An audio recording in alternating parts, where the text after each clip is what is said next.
Good evening, like good early morning.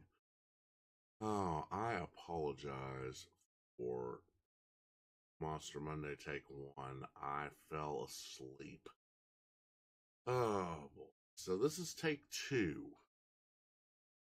And probably it's a good thing I deleted take one anyway, because first two videos I have to say I was pretty disappointed with. So we're gonna try this again, alright?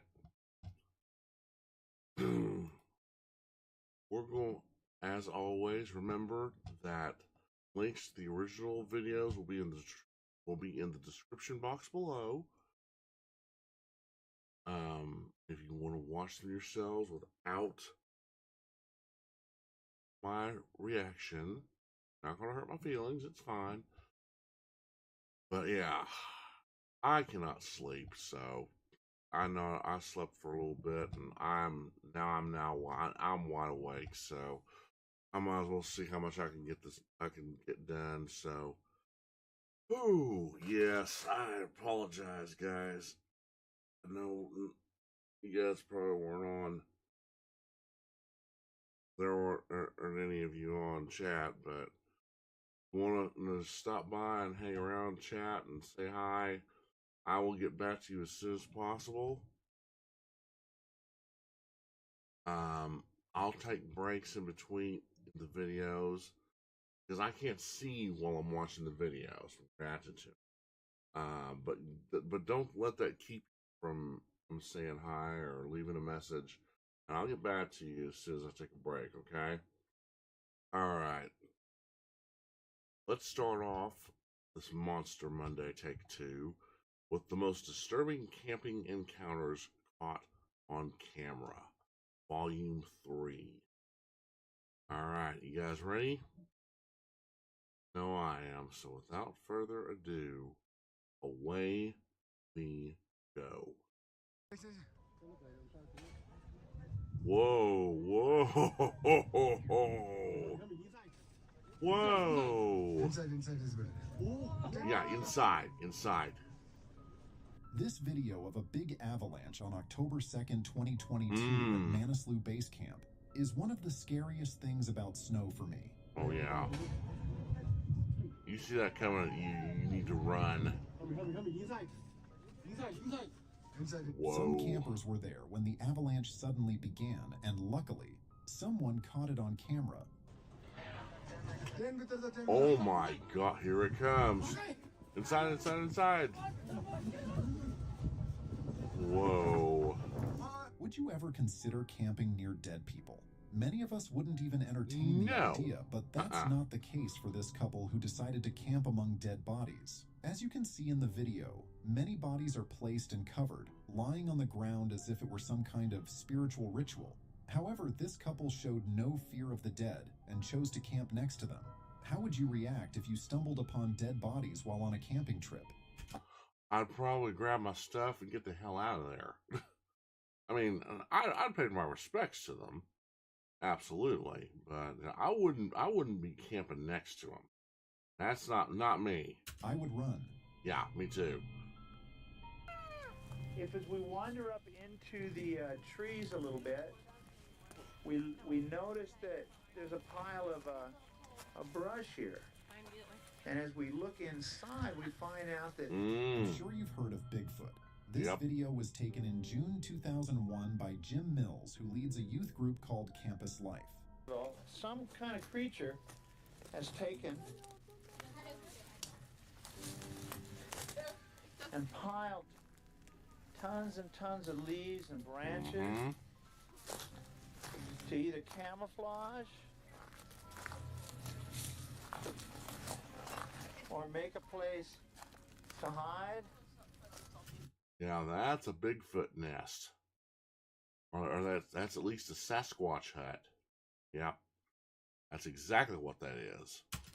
We notice claw marks as we look at the trees and stuff. Then we come around, we spin in here, and we see how whatever it is has been all smoothed out.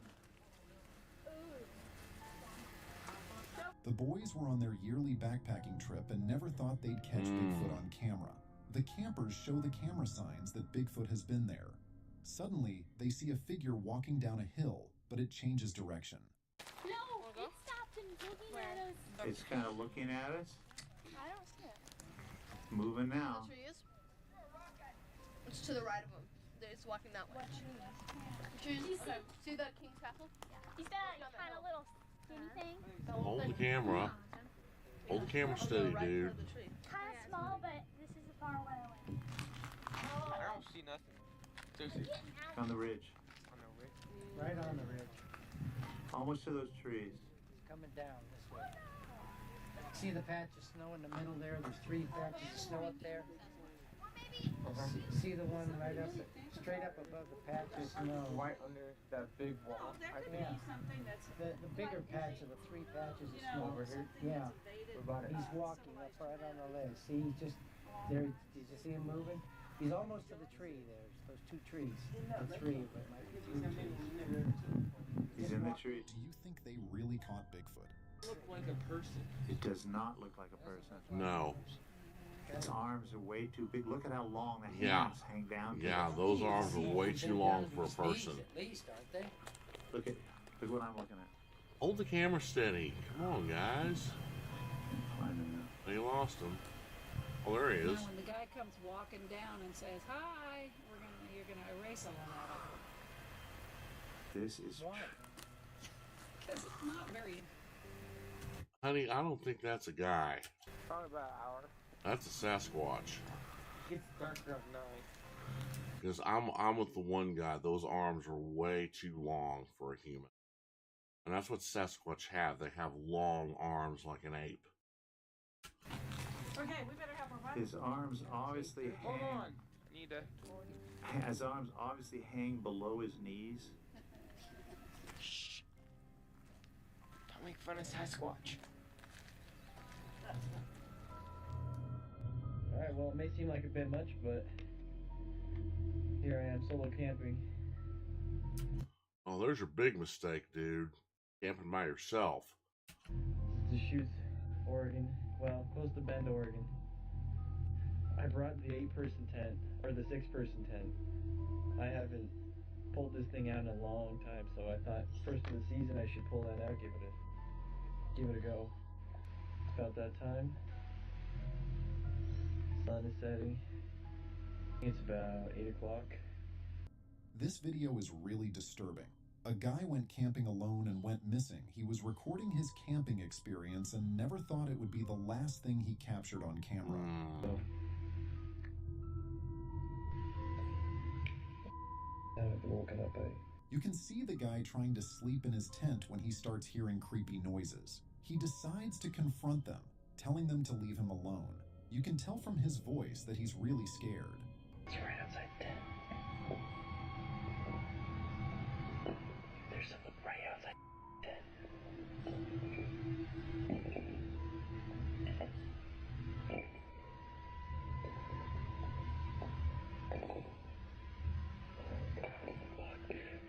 That can't be.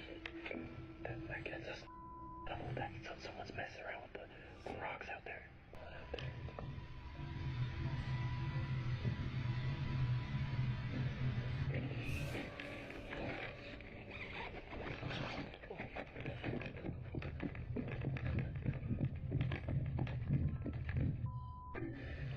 Flashlight. I can't see God thing. He starts walking through the woods to see if he can find anything. And just before the video ends, a strange figure appears. I don't know where the f*** chased me off.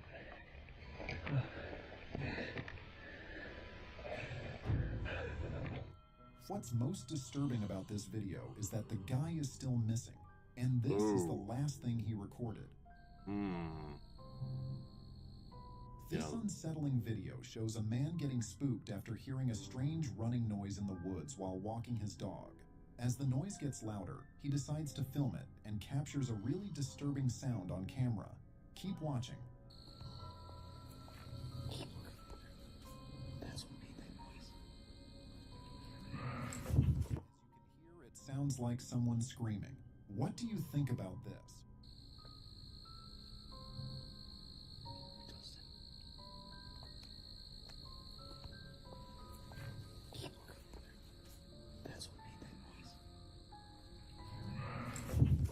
Ooh, I'm not too sure about that.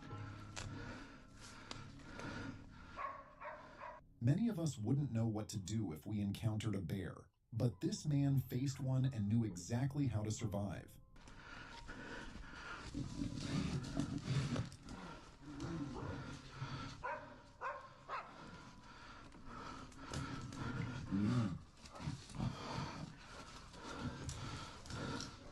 Yeah. You can see the man holding a gun to keep himself safe. That's a double-barreled and that's shotgun. what saves him. Yeah. Well, that bear is smart enough. That's probably a boar. That's probably a male. Or it's probably a mama bear. I don't know, but it's but that bear definitely knows what that gun means. And it's not, and they're not stupid enough to try and take him on when he has that shotgun. They're smart creatures. Bears are smart creatures, and they know better than to take you on if you've got a formidable weapon.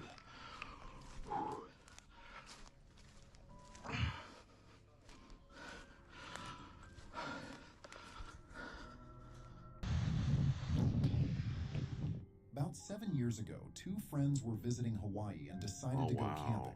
They thought it was a great idea to camp on a beach, so they did. The sky had beautiful colors, so they started recording without realizing they caught a ghost whispering on camera.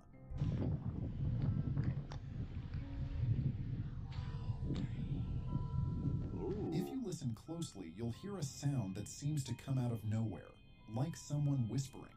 When they watched the video after leaving the beach, they were completely freaked out because they hadn't heard anything like that while they were there.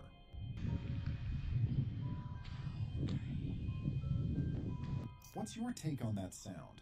Do you think it was a ghost whispering to them? Oh, something. Help me. It'll just leave the past you. Here's another example of what you can encounter while camping. This family was enjoying their trip when they suddenly saw a big snake. One man, sitting in a chair and drinking a beer, didn't even seem to care about the snake. Don't move, Dad. Don't move. I would definitely freak out. It'll just leave the past you.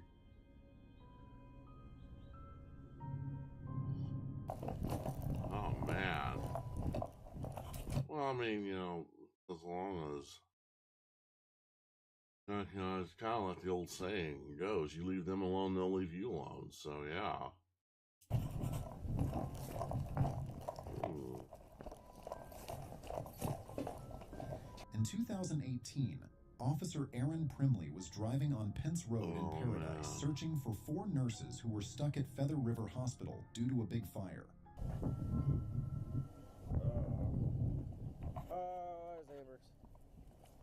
When Officer Aaron Primley got there, he could barely see because the flames were all around him.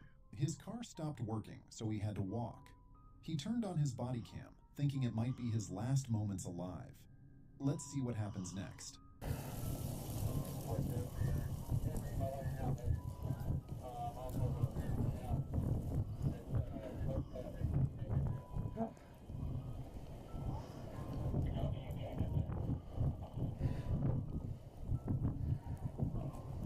Oh, man. Man, look at that. It's a snapshot of hell. Good grief.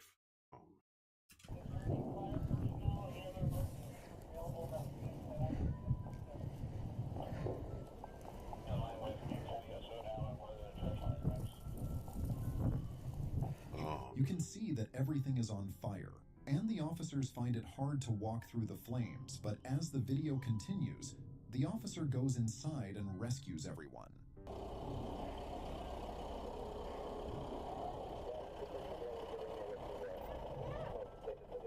We get in? Yeah. Come on. Get in. Get out.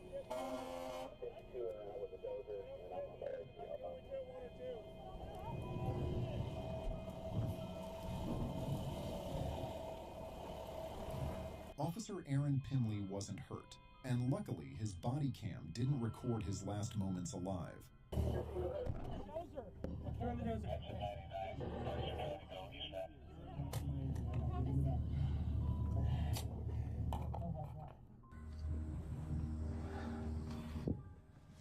Oh my.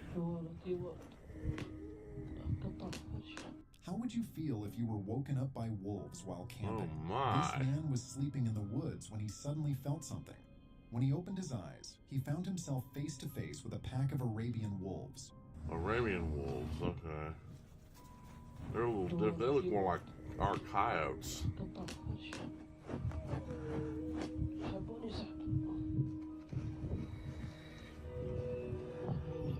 Even though many people would panic, this man stays very calm and the wolves don't seem threatened by him. As you can see, they're licking his camping mat and even trying to steal it from him.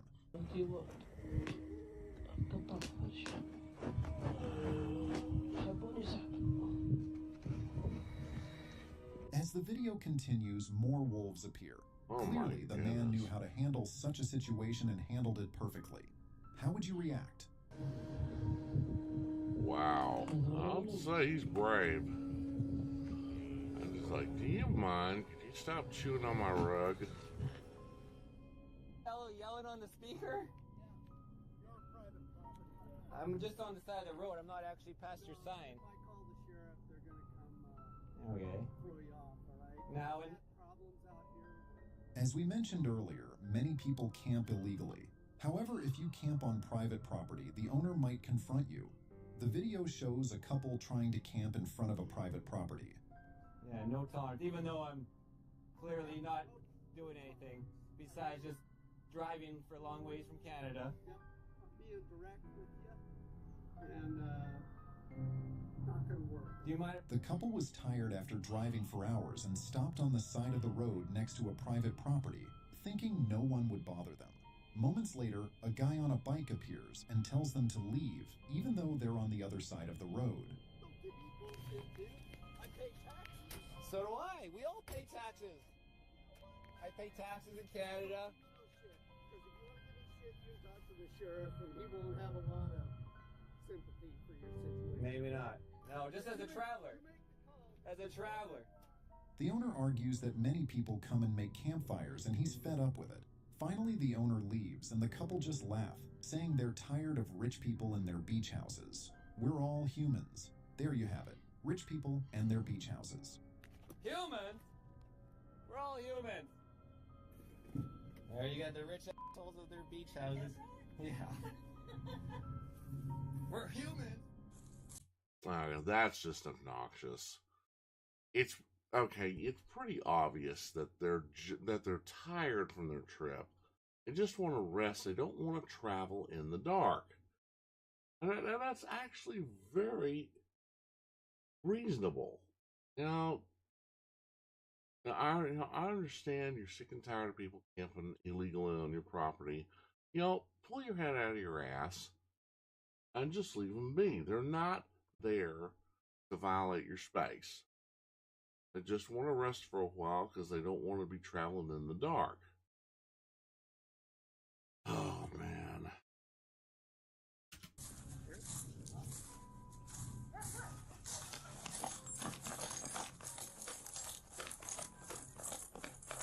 In a really sad video, you can see when the police found a little 4-year-old boy lost in the woods. In New Jersey, a 4-year-old child got lost while with his Labrador Retriever.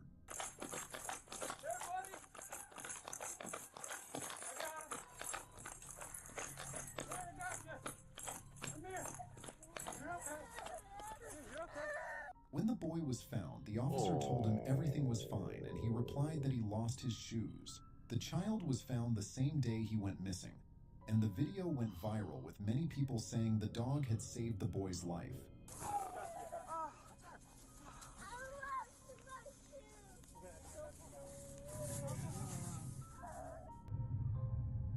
Oh, man. Many people are used to encountering bears, but this group of friends never expected what they saw while camping. They were having a good time when a moose suddenly appeared. The moose seemed friendly and walked through the woods, giving the campers a great moment to capture on camera.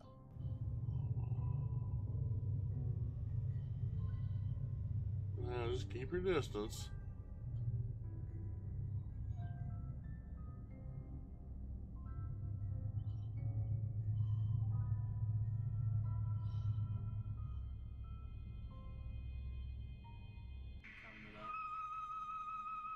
Because, well, yeah, you want to keep your distance because moose, you know, I see you want to mess with as a moose. A moose can kill you.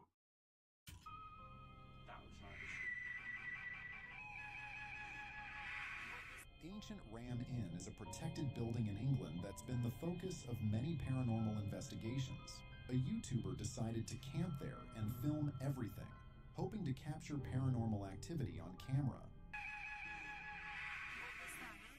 What he didn't know was that he captured a really disturbing noise. As you can hear, there's a creepy and unsettling sound that left me speechless.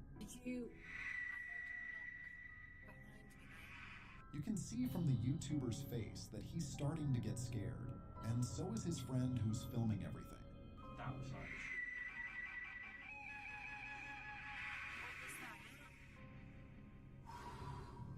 Did you...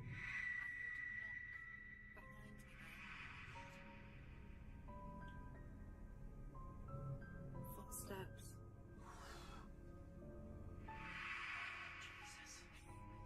Whoa. I have to admit, that's some pretty creepy sounds. Think twice. That's a pretty creepy. On March 16th, 2014, a homeless man was camping illegally in the Albuquerque foothills when he was shot and killed by police. The victim, 38-year-old James Boyd, was shot dead for turning his back to officers. Really? Shot. Get on the ground now! Get on the ground! Get on the ground!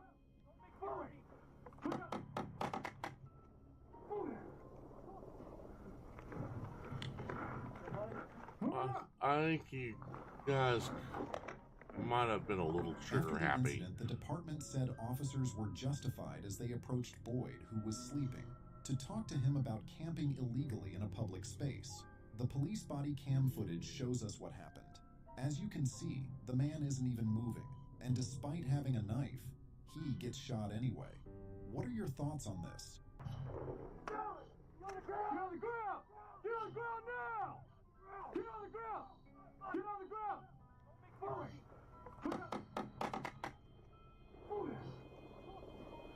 I want to go. You shot him in the back.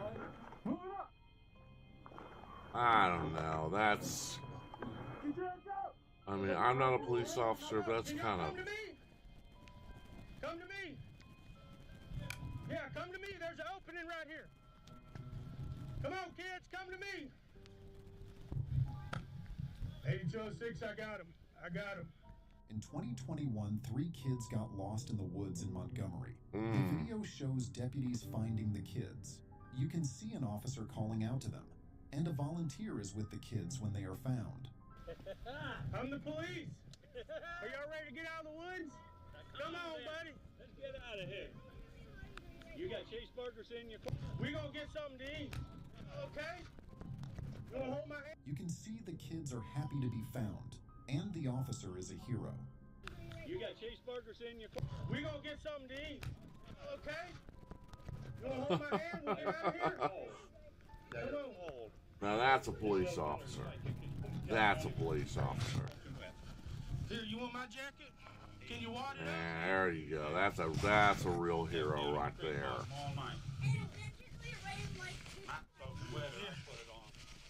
Wrap around here. Wrap your arms around it. You're gonna have to hold it up. You got it, buddy? All right, come on. Let's get out of these woods. Yeah, now that's a real cop.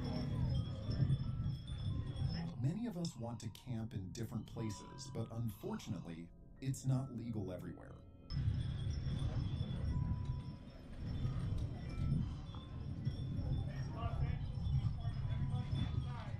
The next video shows the police arriving after a call about illegal campers waving a BB gun at neighbors. Keep watching.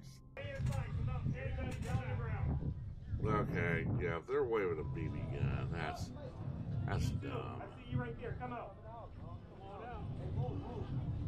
How many more are in there? This video shows what happens when the police arrive.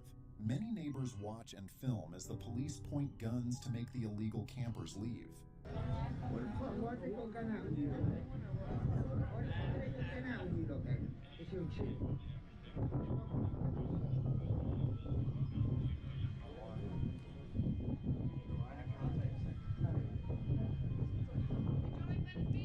Very nice.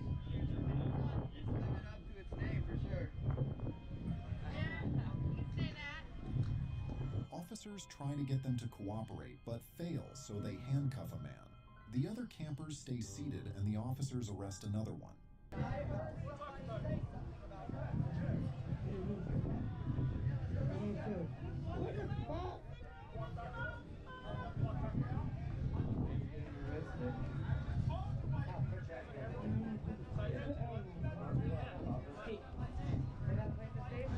One by one. It ain't as good as the fucking this one though.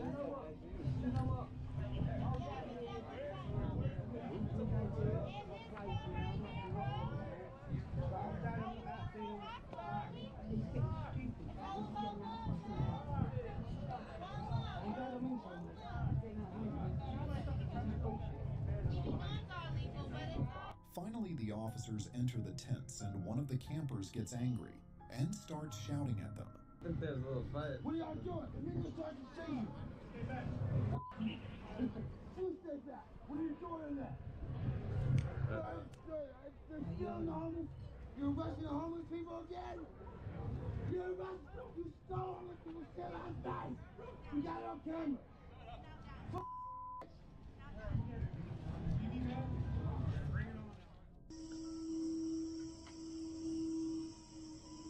Stupid is as stupid does. Oh boy.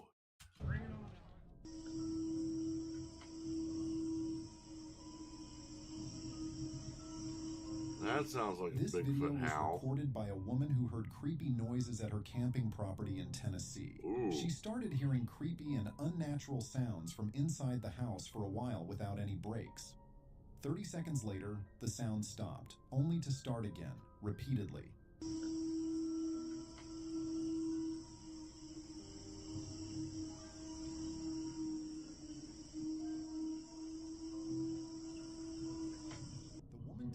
To record the situation and send it to her daughter. The sound started again, but now it was steady. If you listen closely, you'll hear a noise that sounds like a train, but there are no trains or stations nearby. In fact, it's a very isolated place.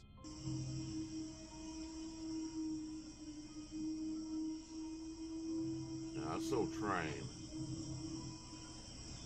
That's a Bigfoot. What is that?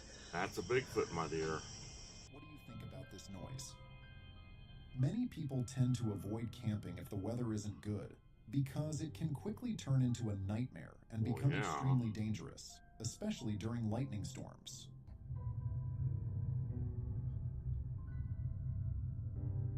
This person decided not to let a dry storm stop them from going camping and captured incredible lightning on camera.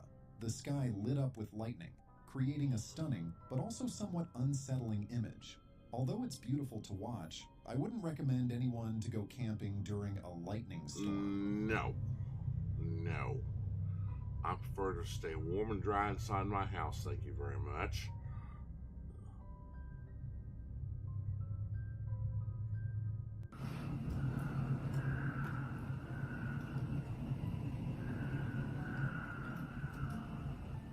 Jersey is home to many animals like deer, foxes, owls, raccoons, and more that live in the woods. This man heard a strange sound from the woods at 1 a.m. that he'd never heard before.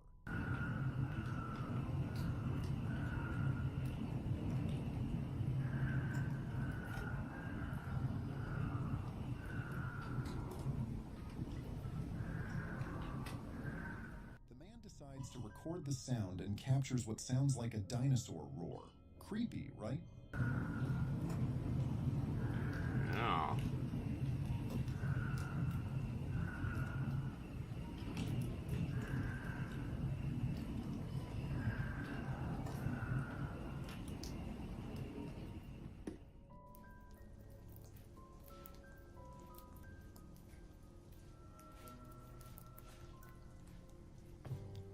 All right. That does it with Creepy Cam. All right. Yeah, I'd say this was better than the first two I picked up. Anybody's on? No, nobody's on. That was a lot better than the first two I originally had. So, all right. All right, guys, let's get back. I found these. Yeah. Let's see. Yeah. This is the most disturbing abandoned building encounters caught on camera by haunting scares. Oh yeah. All right. You guys ready? No, I am. So here we go.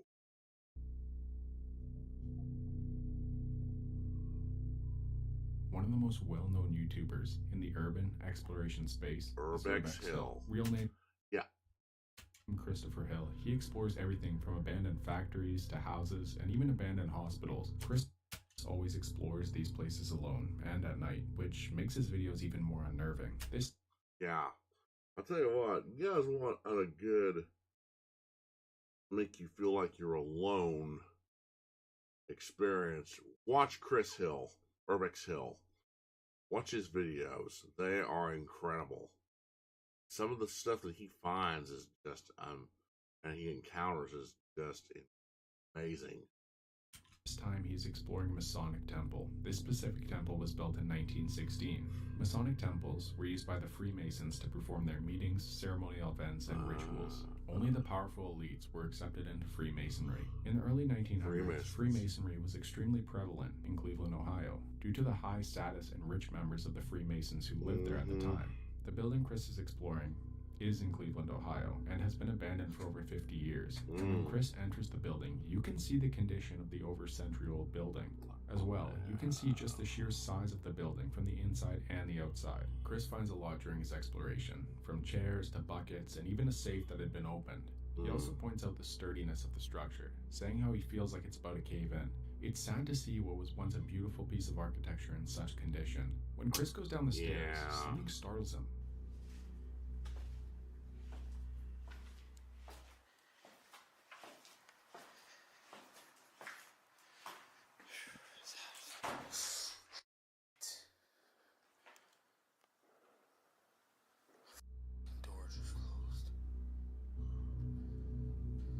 Although right next to him, it wasn't enough to scare Chris off. He decides to enter the room where the door just slams shut.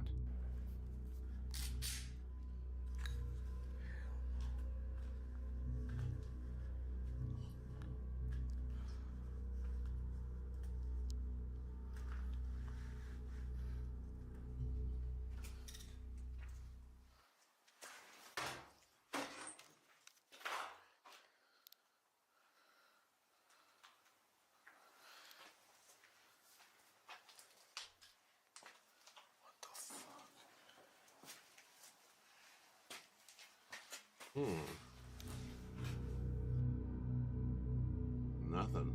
But even worse than that, there was no one inside the room. I mean, this may sound good on paper until you slow down the middle of the video.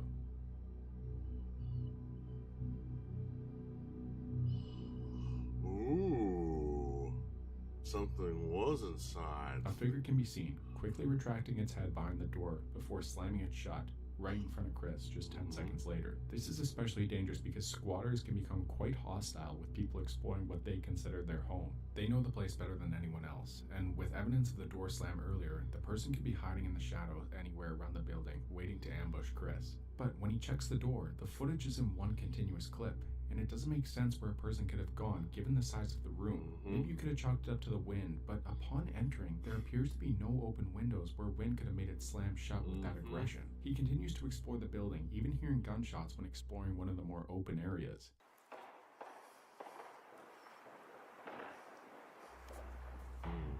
It's important to mention that Cleveland has been ranked one of the top 10 most dangerous cities in the US for the past few years now, which makes this exploration that much riskier, especially when you consider that a lot of crime happens in abandoned buildings. With Chris still being absolutely puzzled from earlier, he decides to enter the previous room again, but the door was slammed right in front of him. Chris soon realizes after finding no one in that room again, that he left the door open, indicating that someone had closed it again while he was exploring the rest of the building. Chris kept exploring the building for a little longer, but then proceeded to call it a night after being quite freaked out by the incident. Thankfully, he made it out of there safely.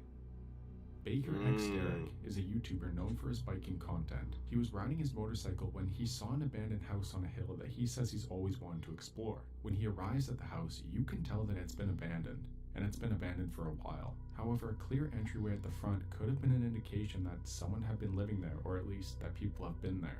He enters the house and begins to explore around. You can immediately tell upon him entering that the place was quite big and had a beautiful location on that hill with a great view. When entering down the hallway and taking a look in the bathroom, Derek thought he saw what appeared to be a face looking at him.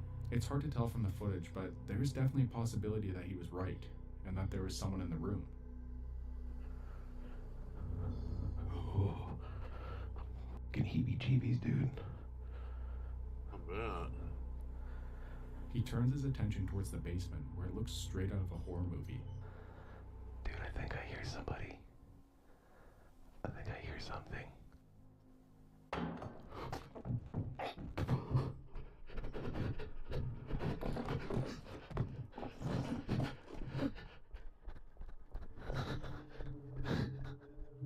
He hears what sounds like something being thrown and scrambles to make it out of the house, even tripping on the way out. When looking back at the footage, you can see that there are some sort of blinds covering the windows down there. A lot of the times, squatters will make a noise as a warning to drive off explorers and other unwanted visitors before things could become violent. It's a good thing that Derek took the warning and got out of there before things could go bad. He did actually end up returning to the house, where he found it to be double boarded up this time and the place completely destroyed. There was graffiti everywhere, the walls were destroyed, some of the windows had been smashed. There was no way to get in, but the place was just destroyed. Wow, a bunch of literal came over here and just f***ed it all up like a bunch of they are. Oh.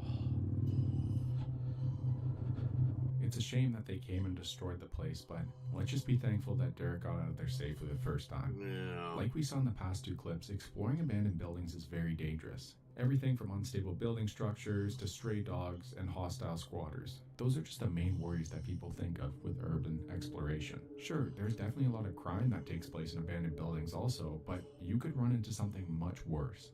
Yeah. You think? Yeah. What is it? Oh! Shit, look at that fucking thing. Yo, that move straight up killed you right in your fucking head, dude. What's this house? This house ain't been fucking up. A knife attached to a crutch was hiding above the stairs as a trap to get someone who set off the trip line. Now this should be an example of why exploring abandoned buildings is not a good idea. Sure, this would be quite rare to run into if you're exploring, but you just never know what you're going to walk into. Imagine if they had never seen that little piece of string. And the fact that they went there in the daytime made it a lot easier to see. If it was nighttime, that string would have been so much harder to see, and it could have gone a lot worse for them. The scariest part is that there was a lot of shattered glass at the bottom of the stairs, as sort of a distraction to see what was coming from above the stairs. Or the glass could have been used as a sound warning to let someone upstairs know if someone was coming upstairs. If they made it past the glass, then they would get hit by the trap, and if someone lived upstairs, they would know of their presence. It's a good thing one of them noticed the trap and did not proceed up the stairs. But who knows if there were any other traps in that house? It just goes to show that you have no idea what you're going to run into when exploring abandoned structures, and why it's probably a good idea to stay away from that activity in general. This next clip also comes from Urbex Hill again. He was exploring the abandoned street known as Holton Avenue in Cleveland, Ohio. In 1913, the first Hungarian Baptist church was built on that street. After the church moved locations, the original building was left abandoned, and all the houses on the street were also left abandoned. Sadly, 26-year-old Jessica Coleman's body was found in one of the houses on Holton Avenue. The attacker was never found. With the streetlights still being on, you can feel the unease through the video. Chris starts by making his way through the church, where he has set up a second camera in the main area of the church. You can see the century-old building was once a beautiful piece of architecture, however, now looking unrecognizable. About midway through his exploration, this happens.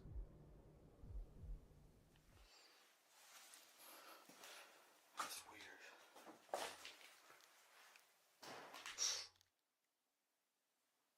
What's upstairs?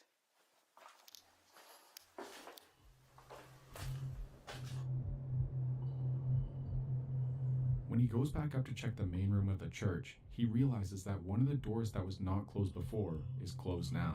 He looks in the room with the closed door.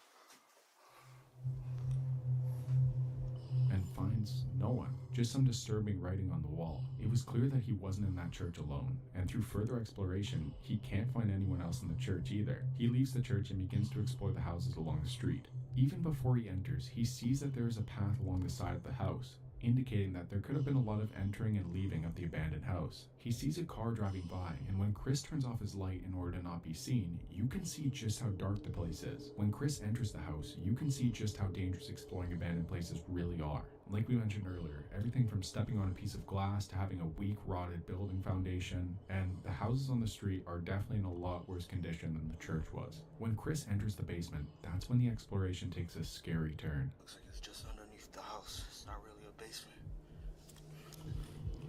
Still creepy.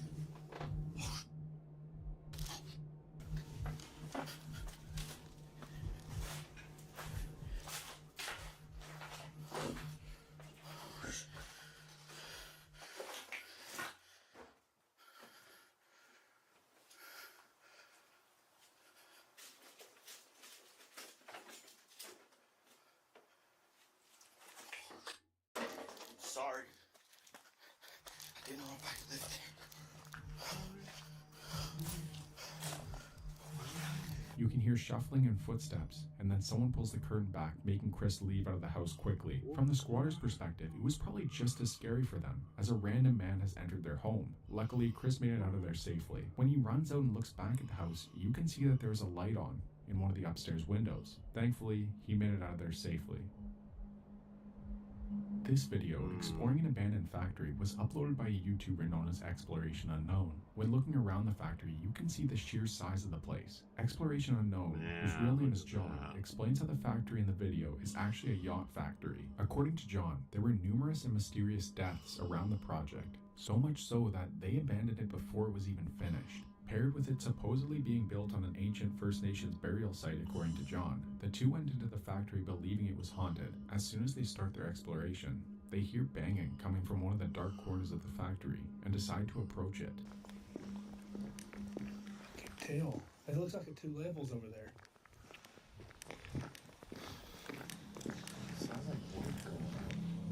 They start walking around the giant empty room, and John sees a brief flash of light. What is that banging? I just saw a light, dude. With a room so big and bright flashlights, if there's anyone in the building with them, they would easily know their exact location. It is clear that even from the start of the video, they are not alone, but it doesn't deter the two men from exploring the place even further. Up there.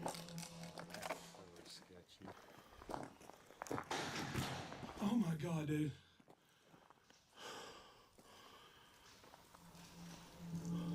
After a loud bang can be heard, it is clear that someone is upstairs. After listening further, the two men come to the conclusion that there might be multiple people up there. I know. There's got to be somebody in here with us. Yeah. There's just got to be. There's that room that's over there. Just as John says that, someone must be there. A shadowy figure can be seen going out from one of the columns and going back to hide behind it. While yes, they do have flashlights, someone dressed in black in a pitch black room would be hard to spot. They walk right past the figure to make their way to the elevator shaft, where the noises from the upstairs could still be heard following them. After this, John explains how they're going to wrap up the exploration. And I do not know what their intentions are, nor do I want to find out what their intentions are. Dude, that come from over here.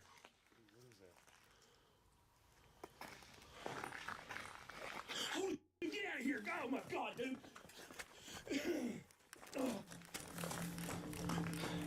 When this happens, again, someone dressed in what looks like to be some sort of cloak or in all black is standing in front of them. Thankfully, they made it out of there quickly and safely. They may have interrupted some weird cultish practices that were going on. Nevertheless, they made it out of there safe and got away from the person or people in that building. The scariest part is that they would have known exactly where they were the entire time. The person on the ground floor looked as if they were trying to stay out of sight by hiding behind the columns so they could potentially sneak up on them. But who knows if that was the only person dressed in black down there. There could have been multiple. Luckily, they made it out of there safely. Yeah, that's a perfect example of all the things out there that might be paranormal or anything like that. You know, the most dangerous of all is man. Yeah. Yeah. Well, you need to be so careful. Okay, guys, that was Haunting Scares. All right. Now, we're going to go with... Hello, everyone. I'm back. Maximum Fear. We tried this guy out last time. I think he was pretty cool. All right. This is the most disturbing creatures caught on trail cam 2024. All right. You guys ready? No, I am. So without further ado, here we go. Hello, everyone. I'm back, and today I'm here to maximize your fear. So far, 2024 has been a year filled with many strange things caught on trail cams. From weird unidentified creatures to killers and to many other unexplainable phenomena. So today I decided to highlight some of the most chilling and downright horrifying creatures caught on trail cameras this year. So grab your Maximum Fear coffee mugs and allow your fear to be maximized as we recap the scariest trail camera clips of 2024. The following video captures a so-called shapeshifter. A woman who lives in Columbus, Ohio caught this terrifying footage on her home security camera. It occurred right at the beginning of 2024. The woman lives on a remote property, and at around 5:14 a.m., motion was detected on her camera, and this is what she captured. Whoa. What in the world? You can see what looks like a light-colored, shadowy figure float into frame. It looks to be human-shaped, but then it slowly shrinks until it disappears completely. Then a bunny is seen appearing out of thin air, and it hops away in the same direction of the shadowy being. Whoa. It's believed this was a shape-shifting spirit, maybe a skinwalker, that when no one was looking decided to take the form of an innocent bunny, but the camera caught it in the act. Whoa. And the homeowner states that she has had other supernatural encounters on and around her land as well, leading her and many others to believe that she might live atop cursed land. She recalls, "I know I'm seeing these creatures, and then when I tell someone else to come look, it's a squirrel or it's a cat. These beings are shape-shifting." The woman is obviously shocked and doesn't know how to explain these strange encounters, but she now has video proof that may show us that shape-shifting spirits do indeed exist. That's creepy. This horrifying and shocking video comes from somewhere in Indonesia. A group of late-night explorers were wandering through the Indonesian forest, their path only lit up by their flashlights. As they walked on, they eventually came across something that is straight up nightmare fuel. Whoa.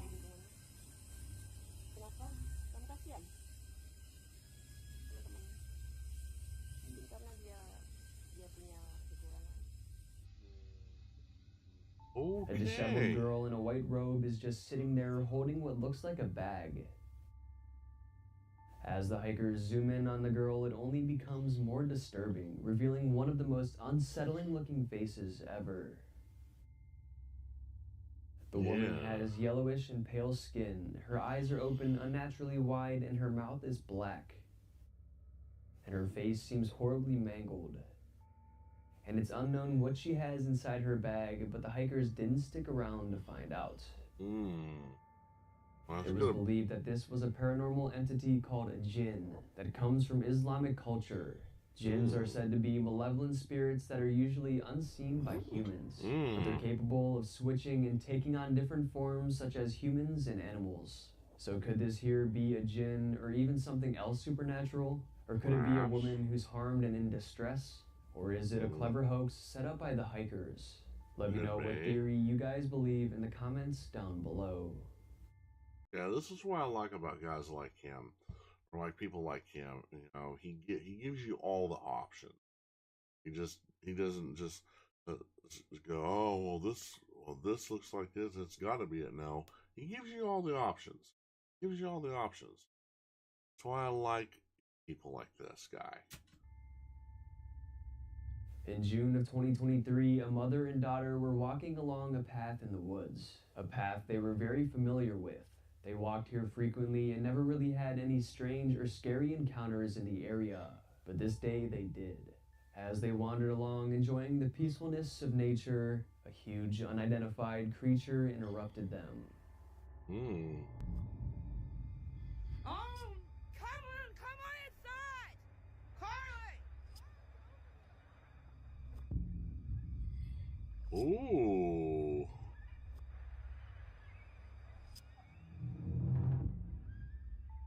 Seen in the brush just off the path is a giant hairy beast. When it notices it's been seen, it turns and flees. Ooh. And you can tell the mother in the footage is completely freaked out and is calling for her daughter to run inside. That's a Sasquatch. Even though she was startled, she kept her composure enough to capture a pretty decent piece of footage of the creature. Zooming in and looking closer, it's covered in brownish fur. And its face and hands seem to be the only spots on its body not covered in fur. But its face looks horrifying. The main debate of this footage is whether it's a person in a costume or not. Some say because the fur looks cleanly shaved that it has to be a man in a costume. However, it's approximately 8 feet tall and the shoulders are very broad and its stature is very wide. So there's not really any way it could be a human. Maybe it's some sort of prop though? I don't know. This one is interesting for sure, but it definitely leaves us with many more questions than answers. That's a Sasquatch, I think. Taking a look at a very weird video coming from the deep woods. It was taken in 2023 but hasn't been seen by many. A man began filming as some very strange looking animals made their way past him.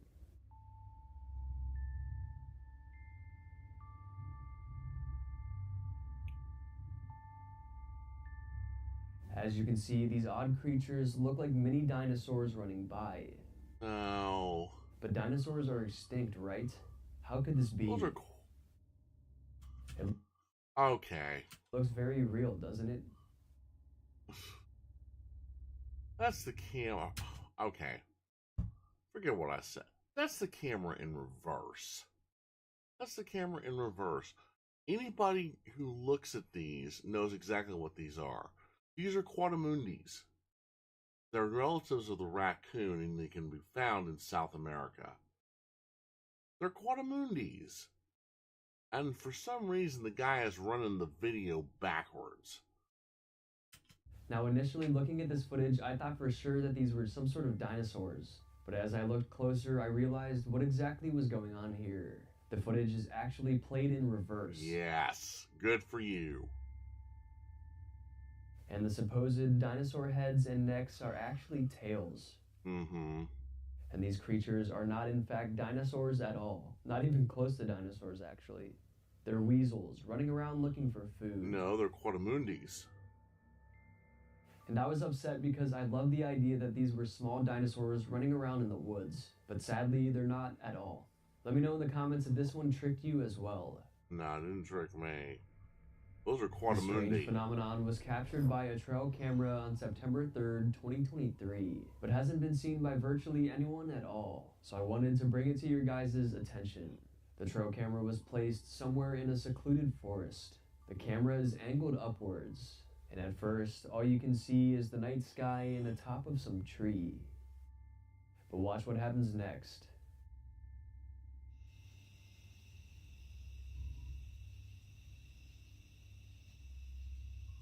Whoa, hello.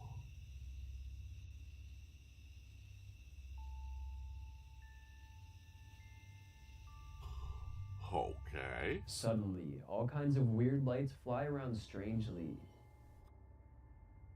It's some of the weirdest and most mysterious trail cam footage I've ever seen. Okay. The owner That's of the trail odd. camera had no clue what it was and wanted to get some answers, so he uploaded it to the internet for the world to see.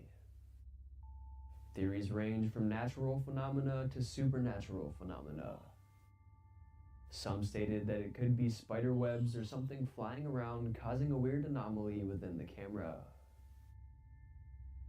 But how can a spider web look like orbs of light floating around? This is why lots of people thought that it could be paranormal activity, considering strange orbs of light caught on camera is often associated with ghostly spirits. Some even think it could be some sort of low-flying UFOs I don't think hovering so. around in the dead of night. However, maybe. like a lot of these, I have no clue what could have been causing this. Nah. But it really does make for a mysterious piece of footage. It does. That's weird. That is very weird. This creepy footage has been freaking people out for a while now, with many thinking it's footage of a real skinwalker. The legend of the skinwalker originates from the Navajo tribe, telling tales of shapeshifters that roam on land cursed by witches. But it was even more popularized when the stories from the infamous Skinwalker Ranch emerged.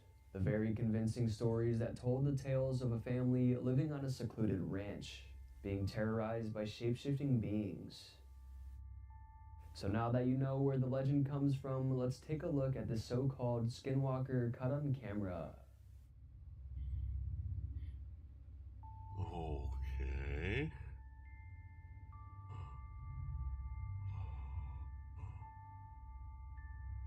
The caption reads, "Caught a skinwalker mid-transformation from a dog to a horse."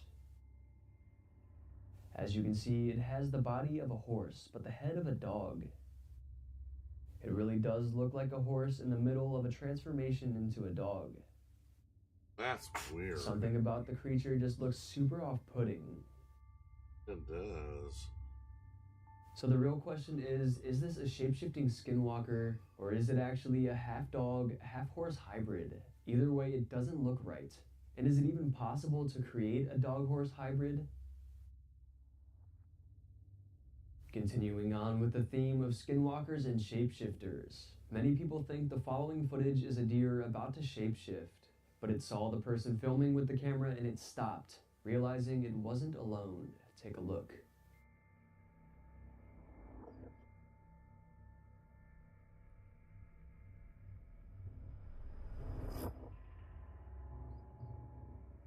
The fact that the deer was in the middle of a cemetery is what sold people the most. But we can see here as the deer stretches its back end out abnormally. Because of how strange it looked, people thought that it had begun the process of shapeshifting, which told them it was in fact not a deer at all, and actually a skinwalker disguising as a deer. But what do you guys think? Most likely, this one here is probably just a deer stretching, and not a skinwalker. Or maybe that's what it wants us to think. Here is one of the most infamous creepy trail cam captures ever. Some of you may have even seen this photo before. It's of a little boy just standing there in what looks like the middle of the woods, or at least a remote property. And he's just standing there staring directly at the trail cam. Yeah. His eyes are flashed white. Yeah. It's just an overall unsettling photo to look at. Despite this being one of the most well-known trail cam captures of all time, no one has ever come forward with a story, so it still remains a mystery as to what was really going on here. Some say it's just a lost boy wandering around late at night. Others think the explanation is more paranormal, given the eeriness of it and the mysterious, unknown backstory.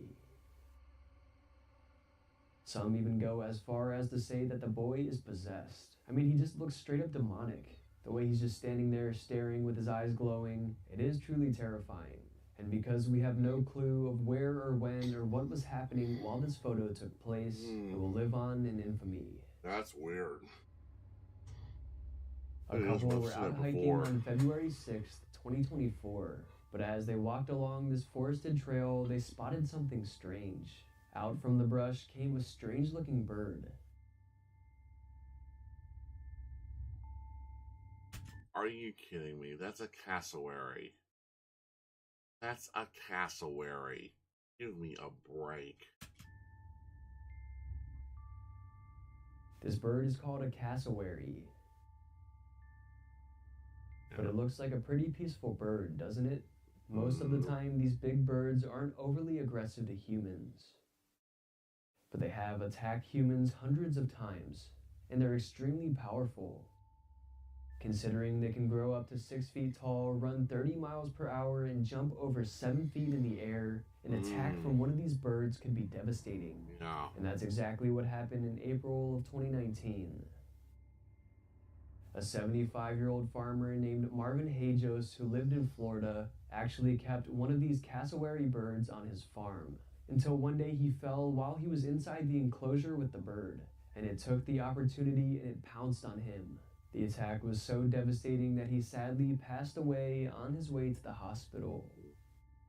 Approximately 12 minutes after the attack, he suffered deep cuts all over his entire body, from his face to his legs, some causing severe damage to an artery in his arm. Just a horrible story with a horrible ending that shows us why we can never trust wild animals. No. Even a cassowary, which seems like a rather innocent animal. Like a dinosaur. This just goes to show us that the known creatures of the world can be just as scary as the unknown creatures, maybe even scarier.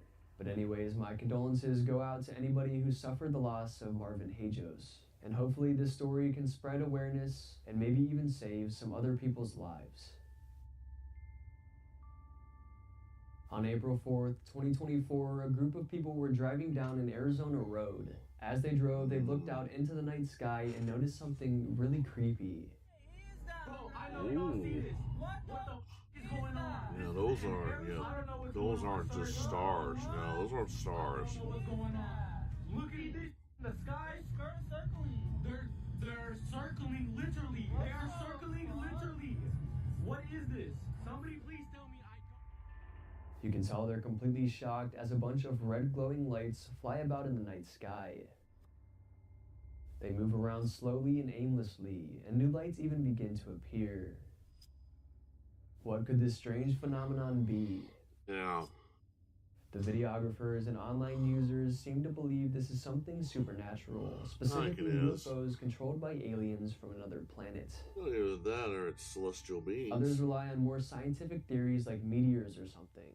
But how are there this many, and why are they moving so slowly and strangely in a weird pattern? This almost makes the meteor theory make no sense. Yeah. And it's crazy to see how many UFO sightings have already come in 2024. Yeah. It really makes us wonder what we're going to see next. Here is another horrifying capture, but this time it's a known creature. Some people were out golfing in Florida when something unexpected was at the tee box. Ooh, alligator. Big old alligator. So that guy's mind about to take a dip. A huge alligator is on the prowl. And then this is what happened not long after.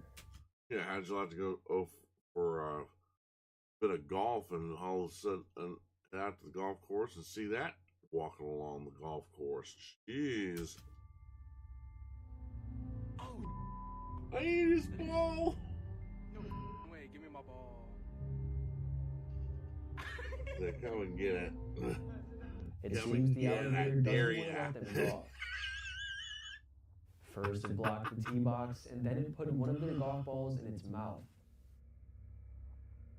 It's a pretty funny clip, honestly, but as you know, alligators are not animals to mess with. No. And their cousins, the crocodiles, sure as hell aren't creatures you want to mess with.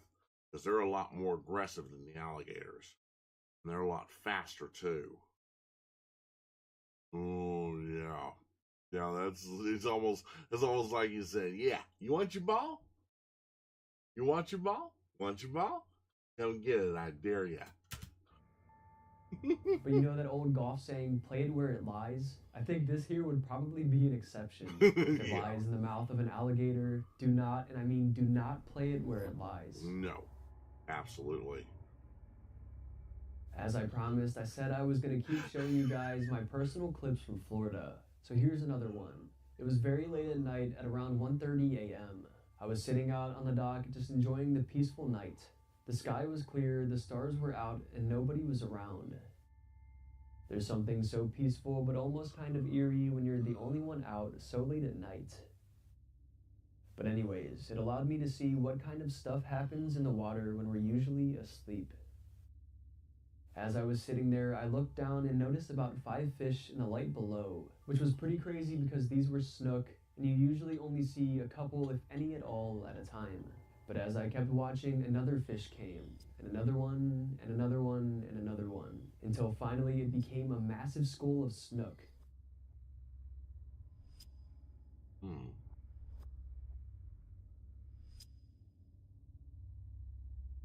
lot of fish. And this is his video. Nice. Pretty good camera. Look at how they lurk in the light. And you also got to realize these fish are pretty big fish. Here's one I caught for a size reference. Oh, wow.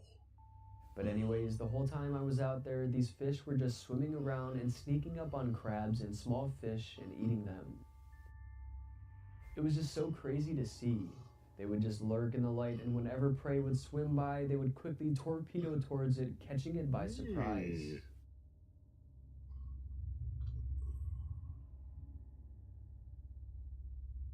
It was a strange sight that not many people get to see, so I figured you all would enjoy the footage and story. So I hope you enjoyed this special segment, and I hope you enjoyed all of today's clips.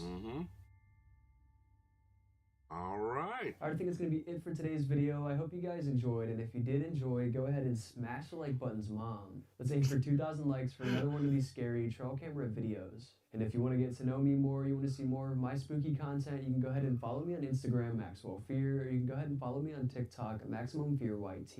And be sure to subscribe to the channel because only 14% of you guys who watch my videos are subscribed. And be sure to hit that bell as well so you don't miss when I upload.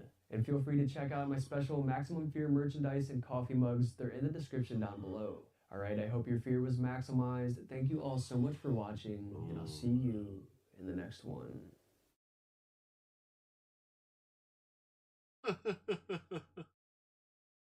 Wow.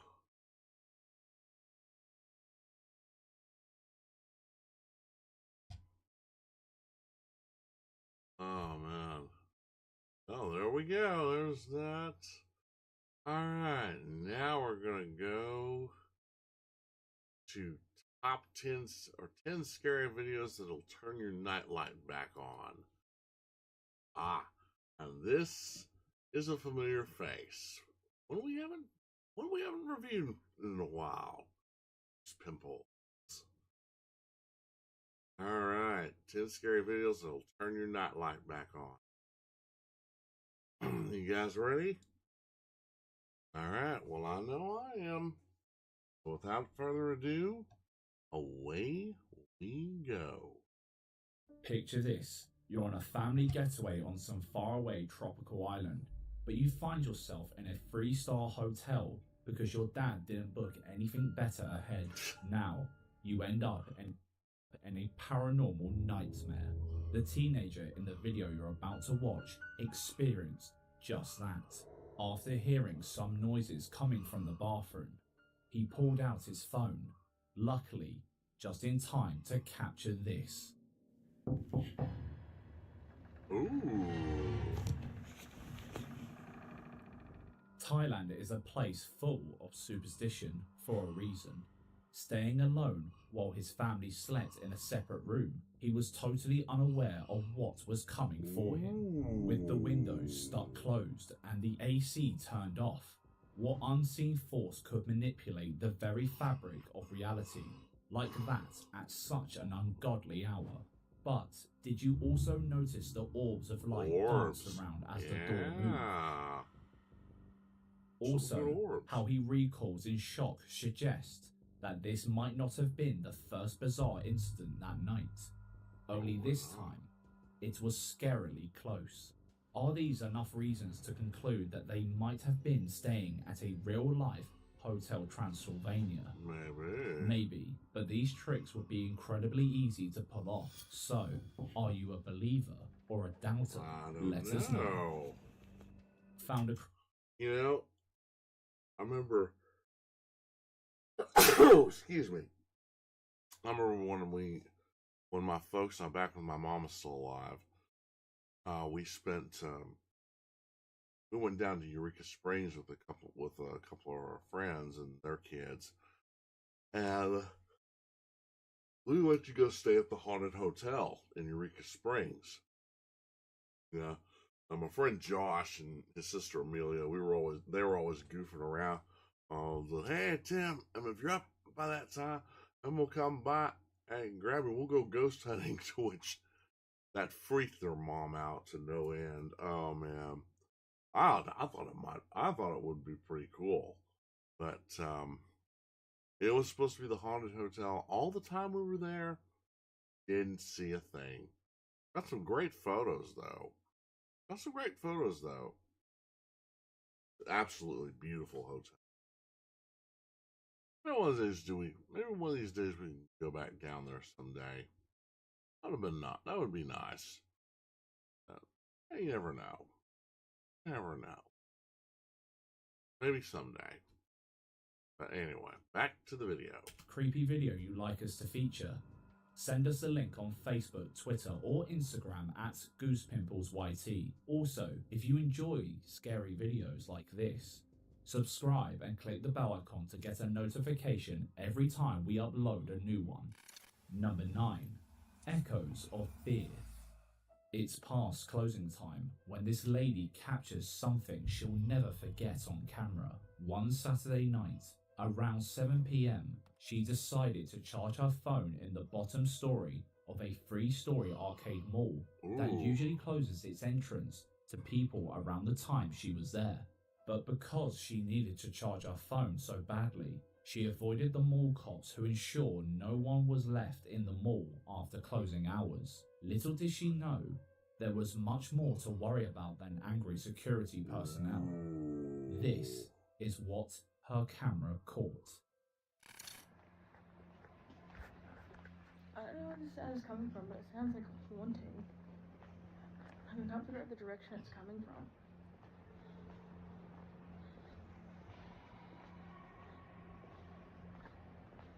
Oh.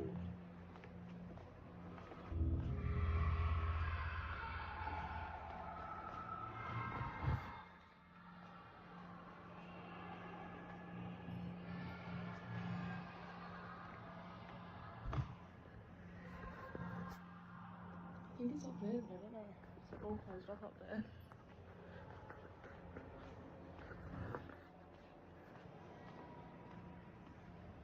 Bro, one? Like literally like I'm in the arcade. It's literally shut off, we can't even get up there. Hold on.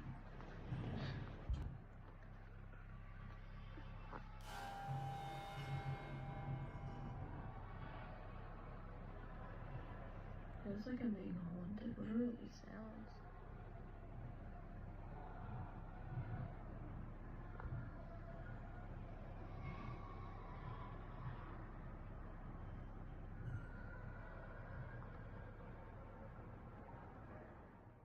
While she was busy giving herself a grand tour of what the place looked like after hours, she noticed that the top 2 floors were closed off for access by barricade for renovation. But that's not all she noticed, as she began to hear the sound of children laughing and chittering all across the top floors. I'm in the office. So really shut off, we can't even get up. And that wasn't the spookiest part of the video, as she captured what appears to be an apparition on the top floor.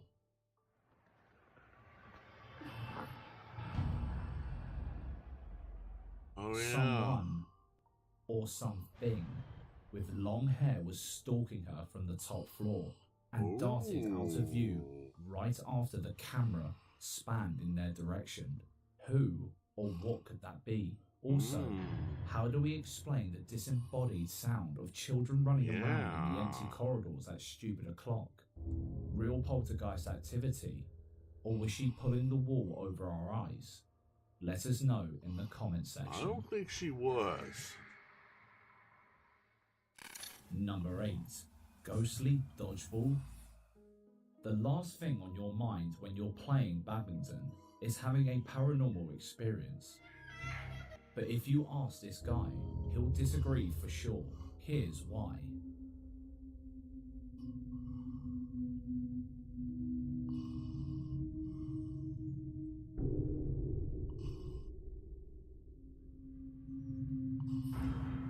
Whoa!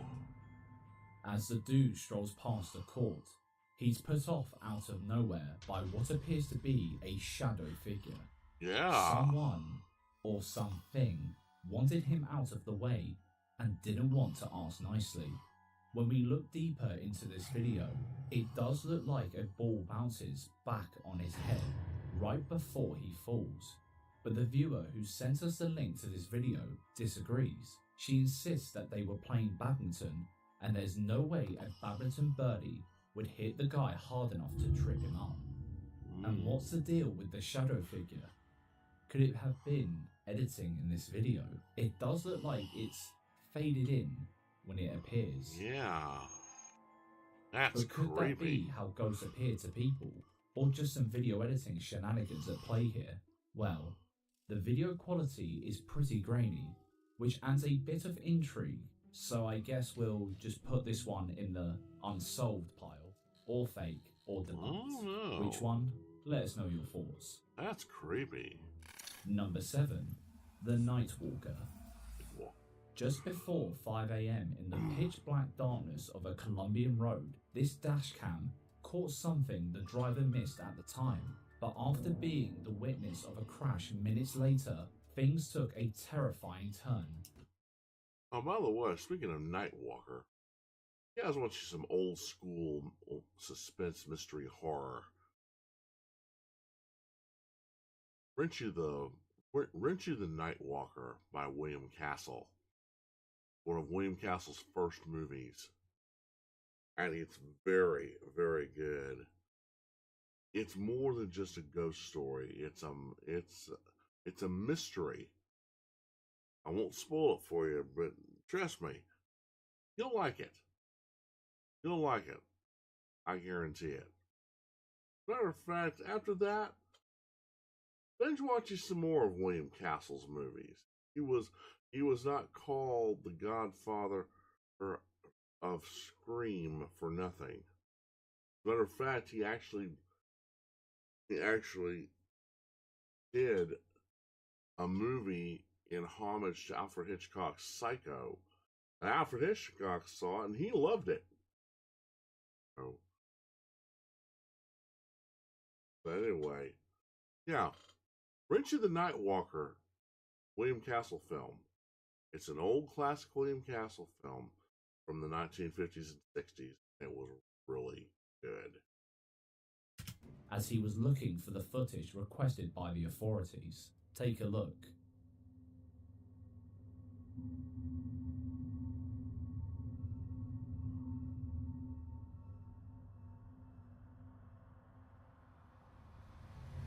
Ooh.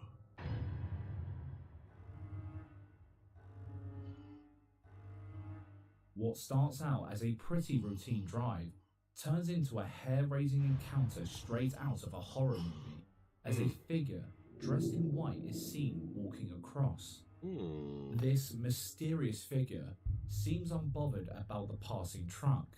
It looks like a woman in a gown, but what the hell was she doing out so early in the morning? Was she sleepwalking? And why didn't the driver see her when she's so clearly visible on camera? Did he just manage to capture the paranormal proof we've all been looking for? Maybe. Let us know your thoughts. Maybe he did.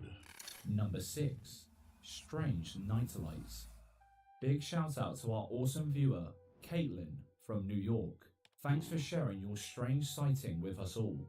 While driving home after a late night food run right up the street from her house, she noticed something very weird in the sky. See if you can help us figure out what this could be.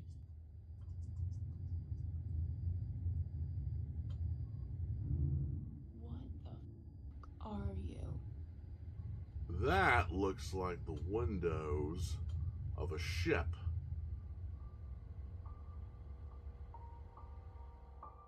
For context, Caitlin says she lives in upstate New York, Hudson Valley, nearly 2 hours north of New Year's City, where UFO sightings are as regular as a morning cup of coffee. However, this was the first time she could catch one on camera. Could these celestial formations be alien patrol units on an intel gathering mission? Its lights are reminiscent of those tales of alien abductions that have haunted our imaginations since we were kids. But there seems to be more about these lights that we don't know about. If you also live in upstate New York, be sure to share your experiences, if any, with us in the comment section. Looks like a bunch of Number window 5, lights on a Paranormal ship. Home Alone. Imagine being on holiday, chilling in the sun, knowing your home is safe and sound, well locked and monitored by CCTV. When you wake up to a notification from your camera you never wanted to get. This family had a similar experience and is still clueless about what might have happened that day. Take a look.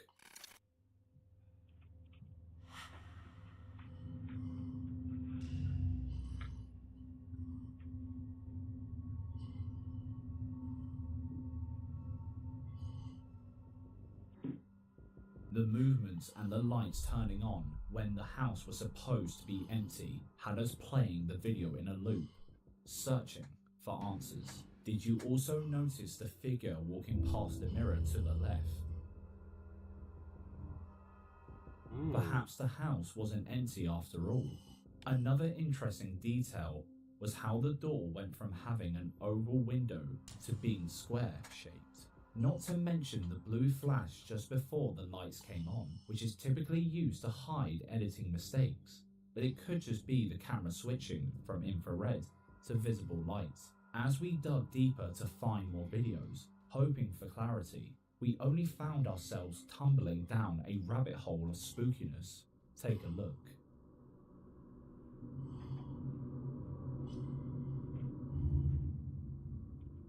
Ooh, shadow figure.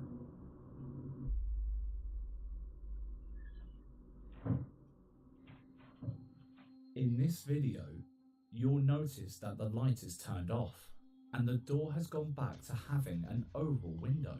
It seems reality changes with the light. If this isn't a classic case of spotting the difference, then we don't know what is. The video further proves that someone or something is in the house while they are away. How do you explain the lights going off if the family was away on holiday? Nor did they have any timer switch. What are they up against here? A sneaky poltergeist happy to have the house to itself? Or a squatter skilled at avoiding CCTV and was living it up while they were away? But let's not rule out the possibility that they might be the ones haunting their own home. There are plenty of fakers out there these days anyway. Yeah. So, never know. Number 4. That one a while ago, it looked like a shadow figure, but it was also transparent, so I think that was a ghost. Kitchen nightmare.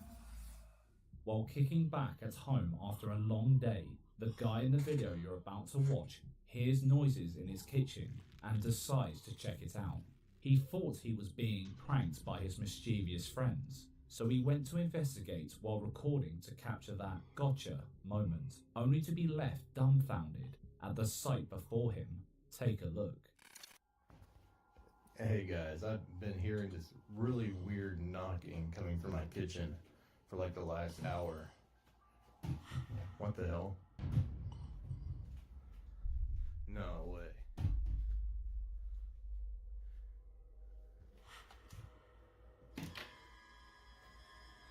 There's something there. Based on the initial excitement in his voice, he has friends or neighbors who can pull off the ridiculous. But he was shocked to his bones when he found nobody in the kitchen, only a cabinet that seemed to have a mind of its own. He immediately investigates the area pretty closely, as if he has nothing to hide. Could this be caused by poltergeist activity, or just a cheap trick? Our guess, the one-eyed mug did it. Number 3. New Year's surprise. Sometimes our actions trigger some sort of supernatural response, especially when it involves a lost loved one. Well, this girl and her mum posted a video of their New Year's Day celebration, but it was what happened afterwards that got everybody talking. Take a look.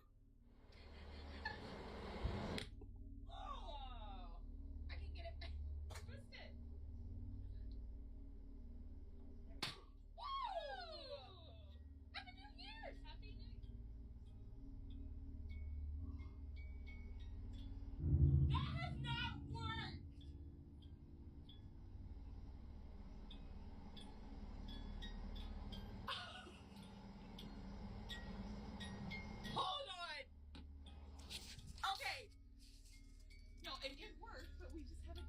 That has not. I twisted it. That has not worked. That's my dad's snow globe. Like we designated that to like be my dad.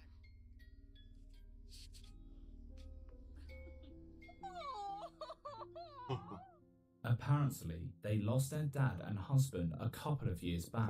To their shock, his snow globe springs to life for the first time, as if guided by an unseen hand, even though it's not working anymore.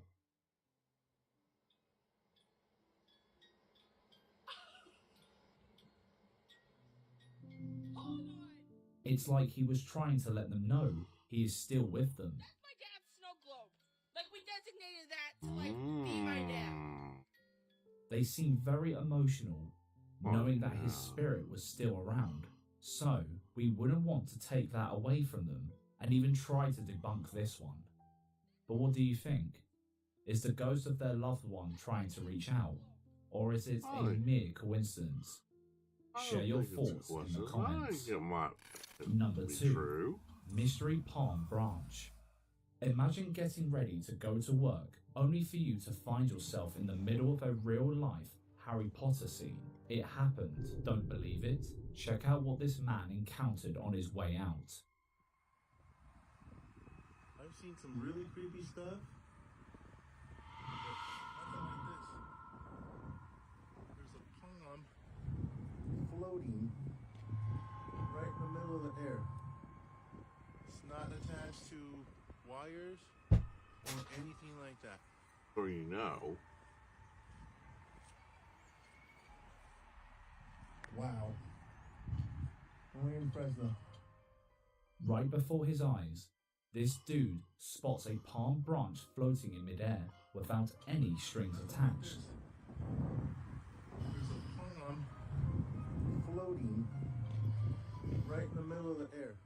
Even if one were to suspend it with a wire, where would they attach it? Plus, we get a full 360 view of the area. There's nothing near it. Is this another glitch in the Matrix? If you have a logical explanation for this strange sight, be sure to share it in the comment section. Number 1. Spooky Goodbye.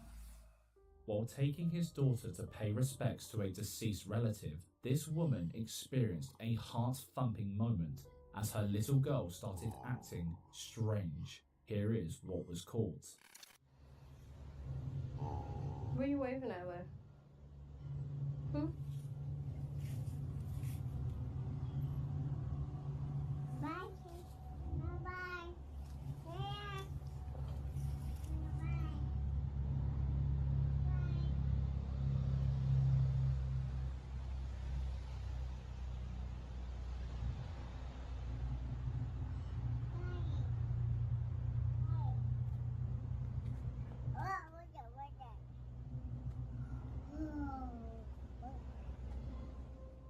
After paying their respects to the dead, the woman noticed her daughter waving an imaginary figure goodbye. That is when she pulls out her phone to record. The little girl seems more concerned about this imaginary friend and pays her mum no mind.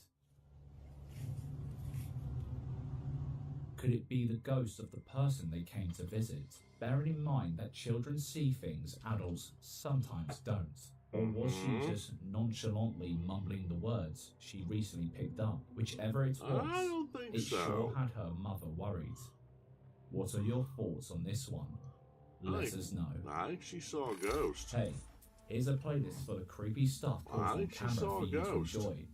Don't forget to bump the goodbye. like button, subscribe and click the bell icon to avoid missing our weekly Spookfest.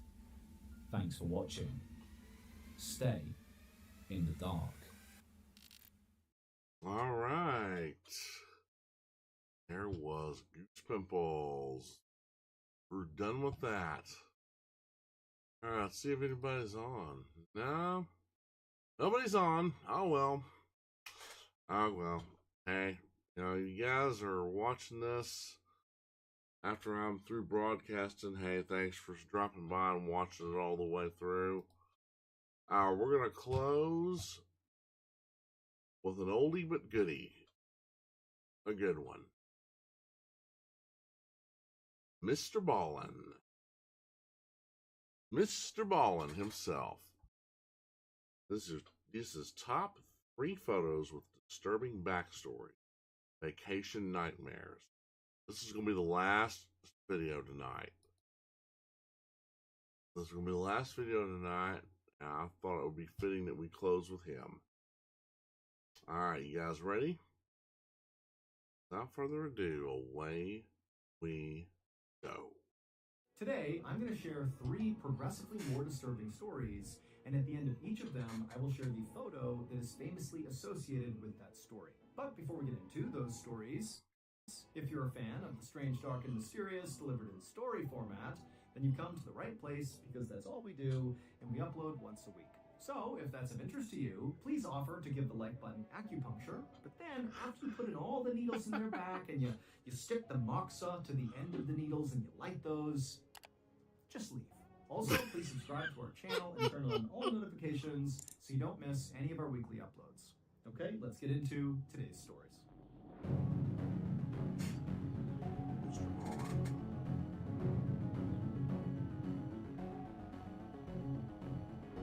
Crush on a Cruise.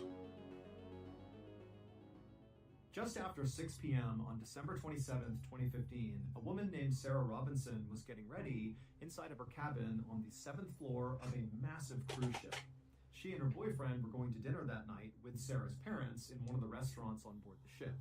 And in fact, this entire trip, this whole vacation, was actually a big gift from Sarah's parents to Sarah and her boyfriend. And so far, the trip had been totally amazing. I mean, all 4 of them, Sarah, her boyfriend, and Sarah's parents, had got to go swimming and drink great drinks and have great food, and it was just like a total dream. But now they only had 1 night left, tonight, and they wanted to make the most of it. And their plan was to go to the big buffet that the ship offered and just totally indulge on the amazing food and just have some laughs, share stories, and then the next day they'd wake up in the Florida port that they left from, and the trip would be over. But for now, they had this 1 dinner left. And so, after Sarah and her boyfriend were all ready, they left their cabin and they met Sarah's parents out in the hallway, and then Sarah led the way towards the stairwell that would bring them up to the 10th floor where the restaurant was that they were going to. Once they reached the 10th floor, Sarah could see right in front of her the entrance to this restaurant. And so she, her boyfriend, and her parents, all behind her, began walking towards the restaurant. And to get there, they would have to walk past this sort of lobby right in front of the restaurant, where there was this elevator bank that would go down to the lobby and all the other floors. And so, Sarah and her family, they walked past these elevators, and as they did, Sarah began to hear what sounded like rain hitting the outside of the ship. But that didn't make any sense, because that whole day, the weather had been beautiful and clear, and Sarah, when she heard this sound, she instinctively kind of looked around the corner out one of the windows, and she looked out into the night, and it was still clear and beautiful out. So this could not be rain. And so Sarah, she turned around and she looked at her boyfriend and her parents with a sort of quizzical look, being like, do you hear this? Like, what is that sound? And they clearly had heard it too, and were looking back at her like, I don't know. But before they could even start to discuss whatever this was, a woman who they didn't know, who was standing near these elevators as well, began to scream.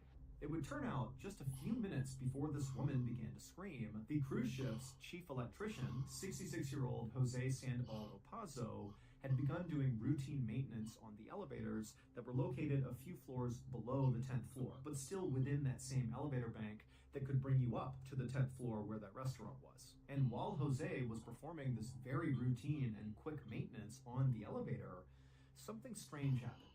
But to understand why this happened, you need to understand a little bit about Jose and the other electricians on board this cruise ship.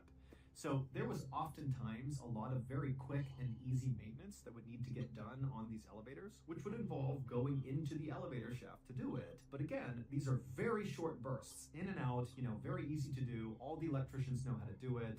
And the procedure was to actually fully shut down that elevator, like completely, and then go inside and do the maintenance, and then go through the process of starting the elevator all over again. But that was so disruptive to the flow of traffic on the ship each day, and it was just kind of a hassle. And so Jose and the other electricians had come up with this sort of workaround that didn't require them to shut down the elevator. Because again, that was just a huge pain, and they didn't want to do it. And so what they would do is they would wait until the elevator car within the shaft they needed to do maintenance on was at some other level, like on floor 2, and they would go into the elevator on like floor 8, and then quickly do the maintenance on the inside of the shaft or whatever it is they had to do. Or sometimes they would actually have to do repairs on the elevator car itself, in which case they would just kind of go in real quick, do the repairs, get out again.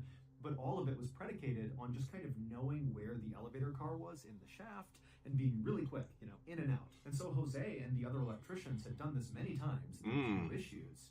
But on this day, Jose, he got into the elevator shaft to make these simple repairs, and so he actually was standing inside of the shaft on top of the elevator car that was down, a few levels down from 10, and he began making these repairs, and suddenly the car lurched into action because a guest unknowingly had walked into the elevator car and pressed floor 10.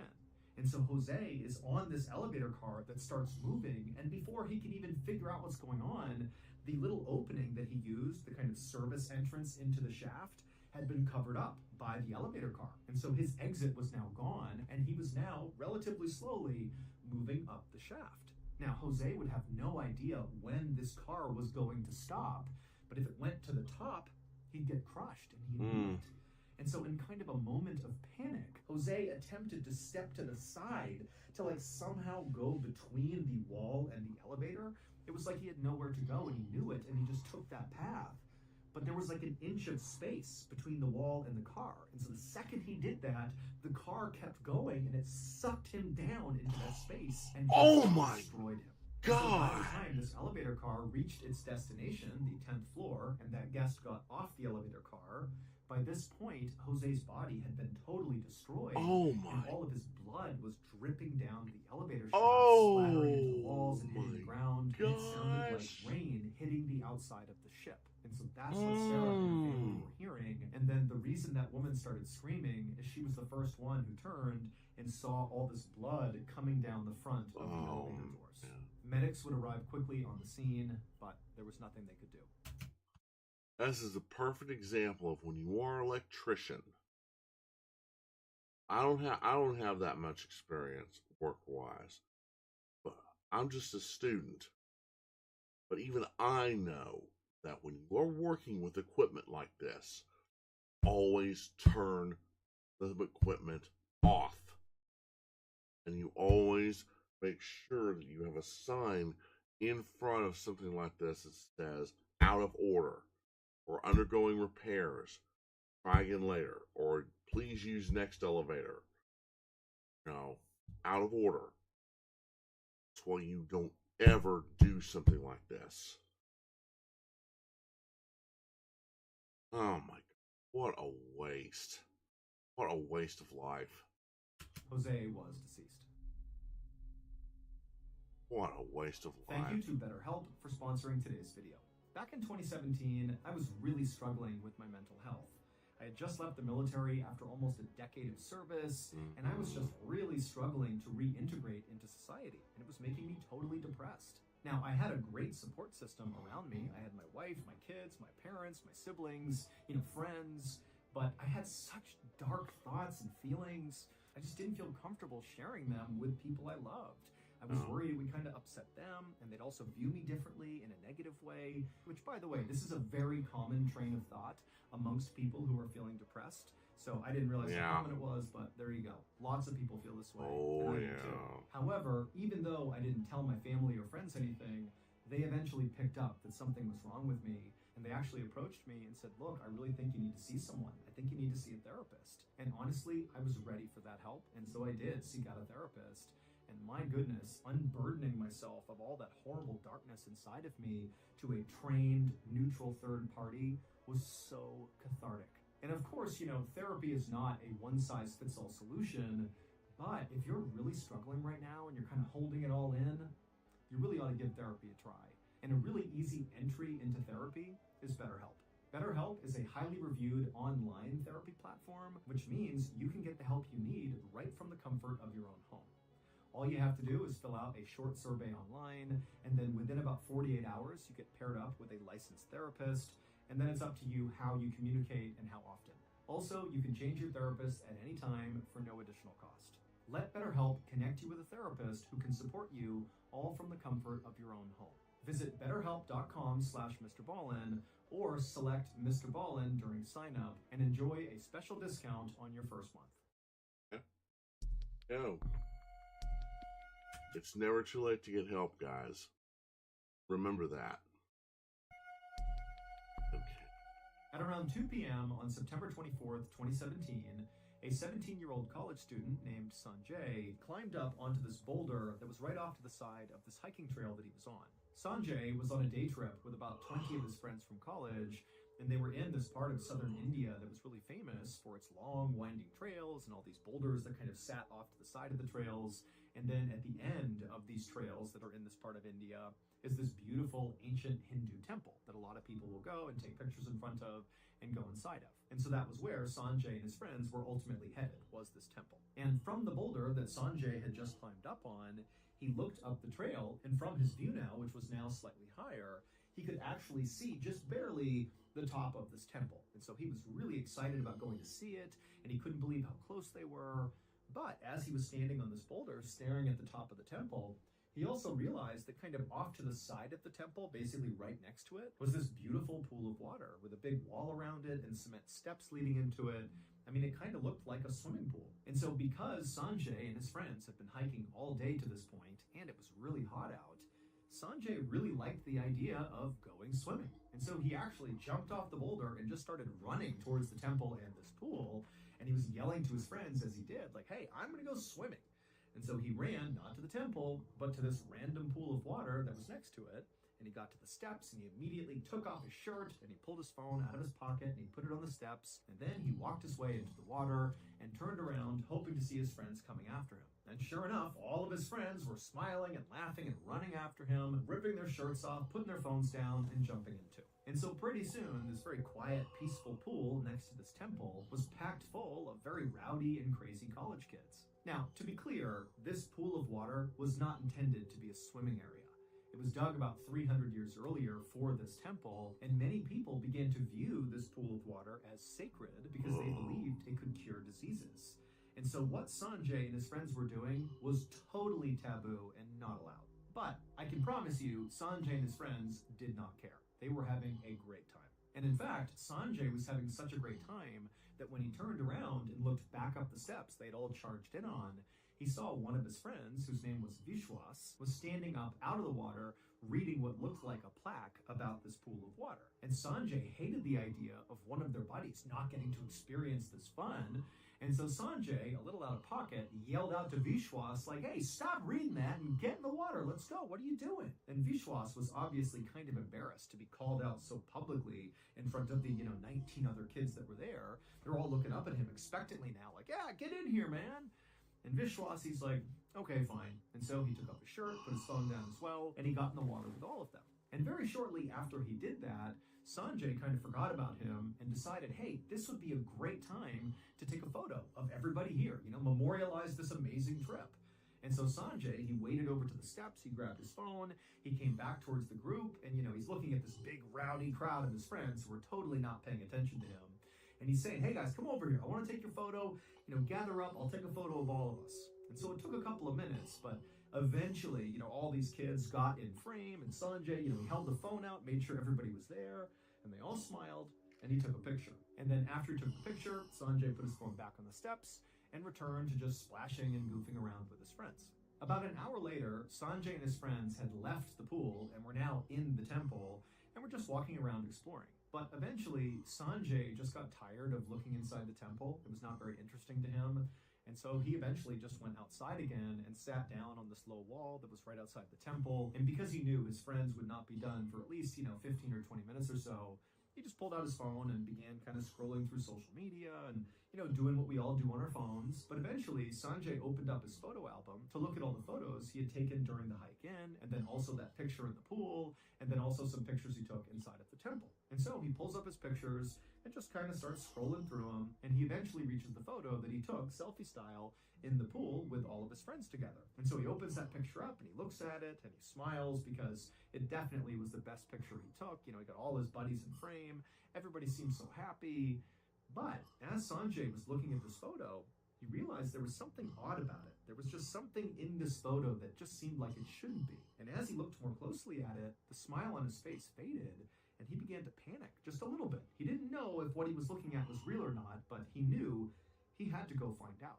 And so Sanjay put his phone away, and he looked up and began looking around outside the temple at all the other people who had left, and many of them included his friends. And they were walking around, talking in groups or whatever. And Sanjay, he began looking at all of his friends, and he would stare at their faces. He was looking for something, but he didn't see what he was looking for. And so after scanning the entire outside and not feeling satisfied, Sanjay got up and speed walked back into the temple and began going into each and every room, looking at every single person he encountered. And when he would find one of his friends, he would stare at their face. And when he didn't find what he was looking for, he just kept on going to every single room until finally he reached the last room of the temple, and he found the last of his friends, and he looked at their faces, and still he did not see what he was looking for. And so now Sanjay is truly panicked. He's actually horrified at this point. He runs back outside and he finds their college professor who had come along to sort of chaperone the trip. And he ran up to this professor and he pulled out his phone. He opened up that photo of them in the pool and he showed the professor what he had found. And Sanjay pointed out the strange thing about this photo. And so the professor, he began looking at the photo too. And right away, he also could see this very strange thing that seemed very out of place. And so the professor asked Sanjay a few follow-up questions, about like what Sanjay had done since discovering this. And after Sanjay said, I've been all over the temple, I still can't figure it out. And so the professor knew the police would have to get involved. And so the professor got in touch with police, and so the police came out to the temple not long after that. And the students, so Sanjay and all of his friends, had been instructed to stay right by the temple. Do not go down to the pool, stay up here, let the police handle it. And so when the police came in, they came running by the group, and Sanjay and his friends were just kind of watching anxiously, waiting to see what happens. And then as the officers went down to the pool, from where Sanjay and his friends were standing, they actually did not have a clear view. The temple itself blocked their view, so they could not see the pool, but they could hear what the officers were doing. And at first, as Sanjay and his friends are standing there really nervously, they don't hear anything down at the pool. But then they hear one of the officers shout something out, like he's found something, and then Sanjay and his friends heard all this splashing as clearly officers were jumping into the pool. And it was at this moment, when Sanjay heard that splashing, that he knew the thing he saw in this photo, it had to be real. As horrible as that was, it had to be real. The reason why Sanjay's friend, Vishwas, was not in the water with everybody else, you know, why he was up reading that plaque about the history of this pool, was because Vishwas did not know how to swim, but he didn't tell anyone. Nobody knew this. And so he was probably kind of embarrassed about it. And so maybe he was reading this plaque as sort of a way to, you know, act distracted, like the plaque is the reason he's not swimming. But then when Sanjay, who meant no harm by this, but he yelled out to Vishwas, hey, come on, dude, get in here. Come swimming with us. You know, because he did it so publicly in front of all the other friends, it seems like Vishwas felt very pressured into getting into the water. And that's what he did. Instead of telling anybody that he could not swim, he just kind of shrugged, took off his shirt, pulled his phone out of his pocket, put it on the ground, and waded into the water. And as soon as he did, the entire group just kind of went back to goofing around and splashing and being totally chaotic. And then when Sanjay was like, hey, let's take that photo, he really did manage to get all of his friends in frame somehow. Except one of them was Vishwas, and you can only see the top of his head. It's because he was drowning in the background of that photo, just nobody knew it. And so obviously, an hour later, when Sanjay's looking at this photo, he sees the top of Vishwas's head, and he's like, wait a minute, is he goofing around, or is he drowning? And then he ran all around the temple looking for Vishwas. He wanted to prove that he was not in the pool still, that he was up here. But then after searching the entire area and not finding Vishwas, he went to his professor, they called the police, and the discovery was made. And unfortunately, by the time police pulled Vishwas out of the water, he was already deceased. What a waste.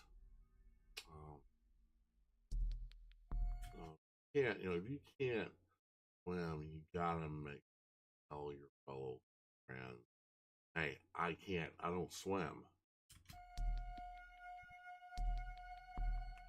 Late on the morning of June 27th, 1957, a 25-year-old Austrian mountain climber named Kurt Diemberger plunged his ice axe into the deep snow ahead of him and then used the axe to pull himself up and over a big ice clump. Kurt was totally physically and mentally exhausted by this point and only wanted to stop for like 2 seconds just to catch his breath. But he knew that was just not an option. Kurt and his climbing partner, a 32-year-old man named Herman Buell, were climbing one of the tallest mountains in the world, called Chogalisa, which is located in northern Pakistan.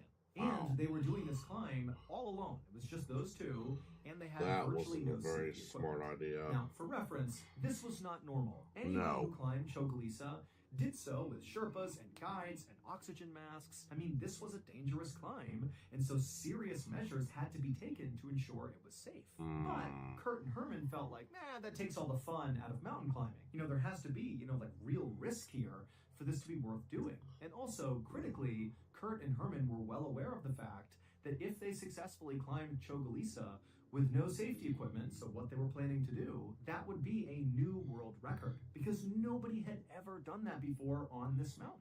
And so that felt like a really cool reason to go for this. And when they began their journey a few days earlier, when they began the climb, it had still felt like a great idea because the weather forecast was perfect for the rest of the time they expected to be on the mountain. However, earlier that morning, Kurt had turned around to talk to Herman, and he noticed off to the south was a kind of ominous dark cloud making its way toward them. Now, obviously, when you're on the ground and you look up and you see a dark cloud, you think, okay, it might storm, or it's actively storming. You know, maybe it's rain, maybe it's snow, but you know, it's probably not a big deal unless it's like a tsunami or a hurricane or something, but dark clouds are just not really a big deal. But when you are 4 miles up one of the most treacherous mountains in the world, you got no other people with you, you got no safety equipment, and you see a dark cloud coming your way, yeah, that's terrifying. Because storms have been killing mountain climbers basically for as long as mountain climbing has been a thing. And so when Kurt and Herman saw this cloud, even though the weather forecast had been good, they knew that there was a real chance a storm was going to hit them before they reached the summit. And so they had to make a choice. Abort the mission now, go back to camp, and potentially give up on this climb altogether, thereby not getting the world record. Or they could risk it and just try to speed their way up to the summit before the storm arrived. And because Kurt and Herman were actually within about 1,000 feet to the summit when Kurt noticed this dark cloud, they decided, you know what, let's just risk it. We can get up there to the summit, get this thing done before this cloud ever gets to us. And so that was the decision they made. And it was also why Kurt and Herman knew there was no way they could slow down even for a second, because basically this was a sprint to the top, and if they slowed down, they might die. And so, panting and exhausted with the wind whipping up like mad, Kurt and Herman just kept moving up that mountain as fast as they possibly could. But when they got about maybe 500 feet away from the summits, they're really close at this point, something changed. As Kurt was about to bring his axe back down into the snow to, pull himself up one more step, he suddenly realized he couldn't see the mountain in front of him. Like there was nothing. It was just pure white all around him. He couldn't even see the sky. It was like he was just in this void all of a sudden. And the reason for this is because that dark cloud had caught up to them.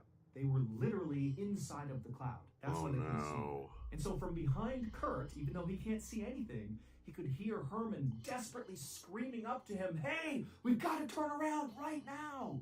And Kurt obviously knew, yeah, it's too late. We are not going to make the summit. We got to go.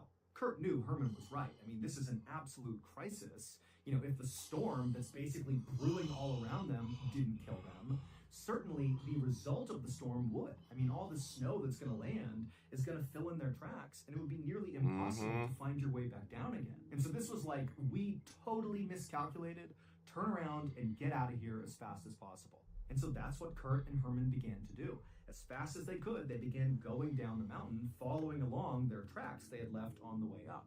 And pretty quickly, Kurt and Herman began making serious progress, and so Kurt was starting to feel optimistic that, maybe they had managed to escape this just in time. But right at that moment, the ground underneath Kurt began to vibrate. Then Kurt looked down, and even though his visibility was basically nothing, he could tell from his legs that the ground was basically shifting underneath him.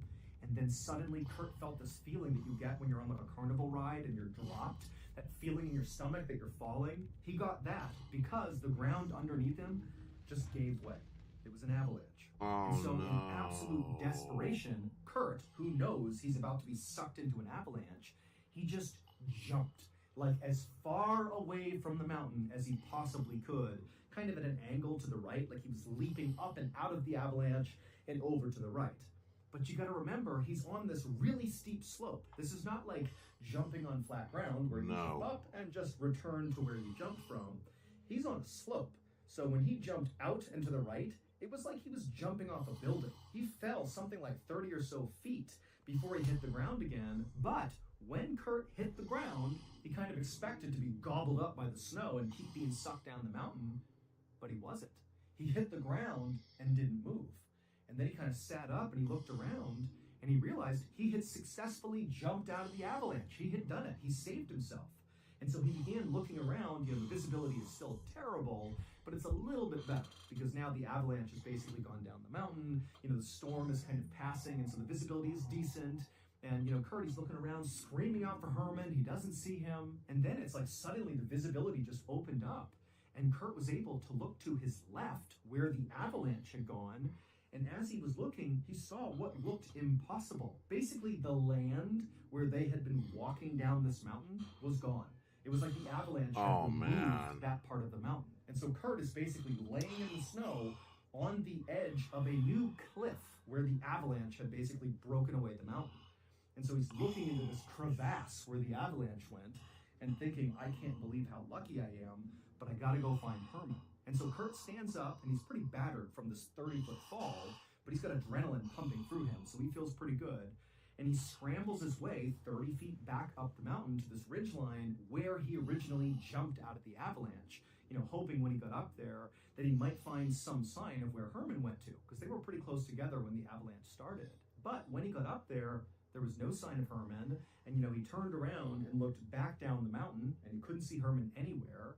But when he turned back around, looking now back up the mountain, so in the direction of where they had originally intended to hike, and then where they had to come back down from when they were in the cloud, he noticed that he could see very easily their tracks, he and Herman's tracks. And so with his eyes, he just kind of tracked these tracks all the way down the mountain to where he was. And as he did this, he noticed something. At first, it was like his brain couldn't compute what he was seeing. But after a moment, he knew. Here is a photo of what Kurt would have seen. However, keep in mind, this was not a photo Kurt took, and it's also from a slightly farther away perspective. But conceptually, this really is what Kurt saw that told him what happened to Herman. So in this photo, you can see the mountain and the summits at the top, and there's a trail that goes straight down and then appears to diverge, where there's tracks that go to the left from our perspective, the viewer's perspective, they go to the left around the cliff line, and the other set of footprints that disappear off the cliff. Well, if you haven't figured it out yet, the footprints that go to the left are Kurt's footprints. He just magically jumped and landed on the absolute edge of where this avalanche was going to happen, and Herman is the other set of prints. And so when that avalanche started, there was nowhere for Herman to go, and he was sucked into that avalanche and dragged over 1,000 feet down the mountain, and his body was never recovered. Oh my gosh. Hey everybody, if you haven't heard yet, we announced some really big news recently. We are putting out a book, and it's amazing. It's called Mr. Ballin Presents Strange, Dark, and Mysterious, The Graphic Stories, and it's an amazing graphic novel we have been working on for over a year. And it's our very first book, so we're very proud of this. We think it's going to be so amazing. So in this book, there are 9 stories, 5 of which are of the old variety, so you've heard them on YouTube, and they've been remastered and put into this book. And then you have 4 full-length, brand new stories, which are amazing, that have also been put inside of this book. And the way we made those 4 new stories is to have them replicate the feel of YouTube. In fact, I would say this whole book is like the written version of our YouTube channel. It's totally a throwback to our OG fans who found us on YouTube. This is the book for you. It's going to be so good. The book's not coming out until my birthday, October 1st. But you can pre-order it right now by going to book.ballinstudios.com. And also, after you pre-order, be sure to follow me on social media and all the other places that we put out content, because we're going to be teasing stuff about this book before release. Things like, sneak peeks into the book and some pieces of artwork and some behind-the-scenes stuff. So there's a lot of stuff going on, but it all starts with pre-ordering that book. So again, go to book.ballinstudios.com and pre-order our first ever official book. It's going to be great. Enjoy. Nice. So that's going to do it. If you enjoyed today's stories and you want to hear more like it, be sure to check out the Mr. Ballin podcast, which is available on all podcast platforms. It has hundreds of stories, and many of them are only available on podcast. So if you're consuming this content only on YouTube, there is a whole world over in the podcast side of the house that you should go check out. Again, it's called the Mr. Ballin Podcast, and it's available everywhere. Wait, don't go anywhere. If you're looking for more strange, dark, and mysterious videos, click here. Oh, man. All right.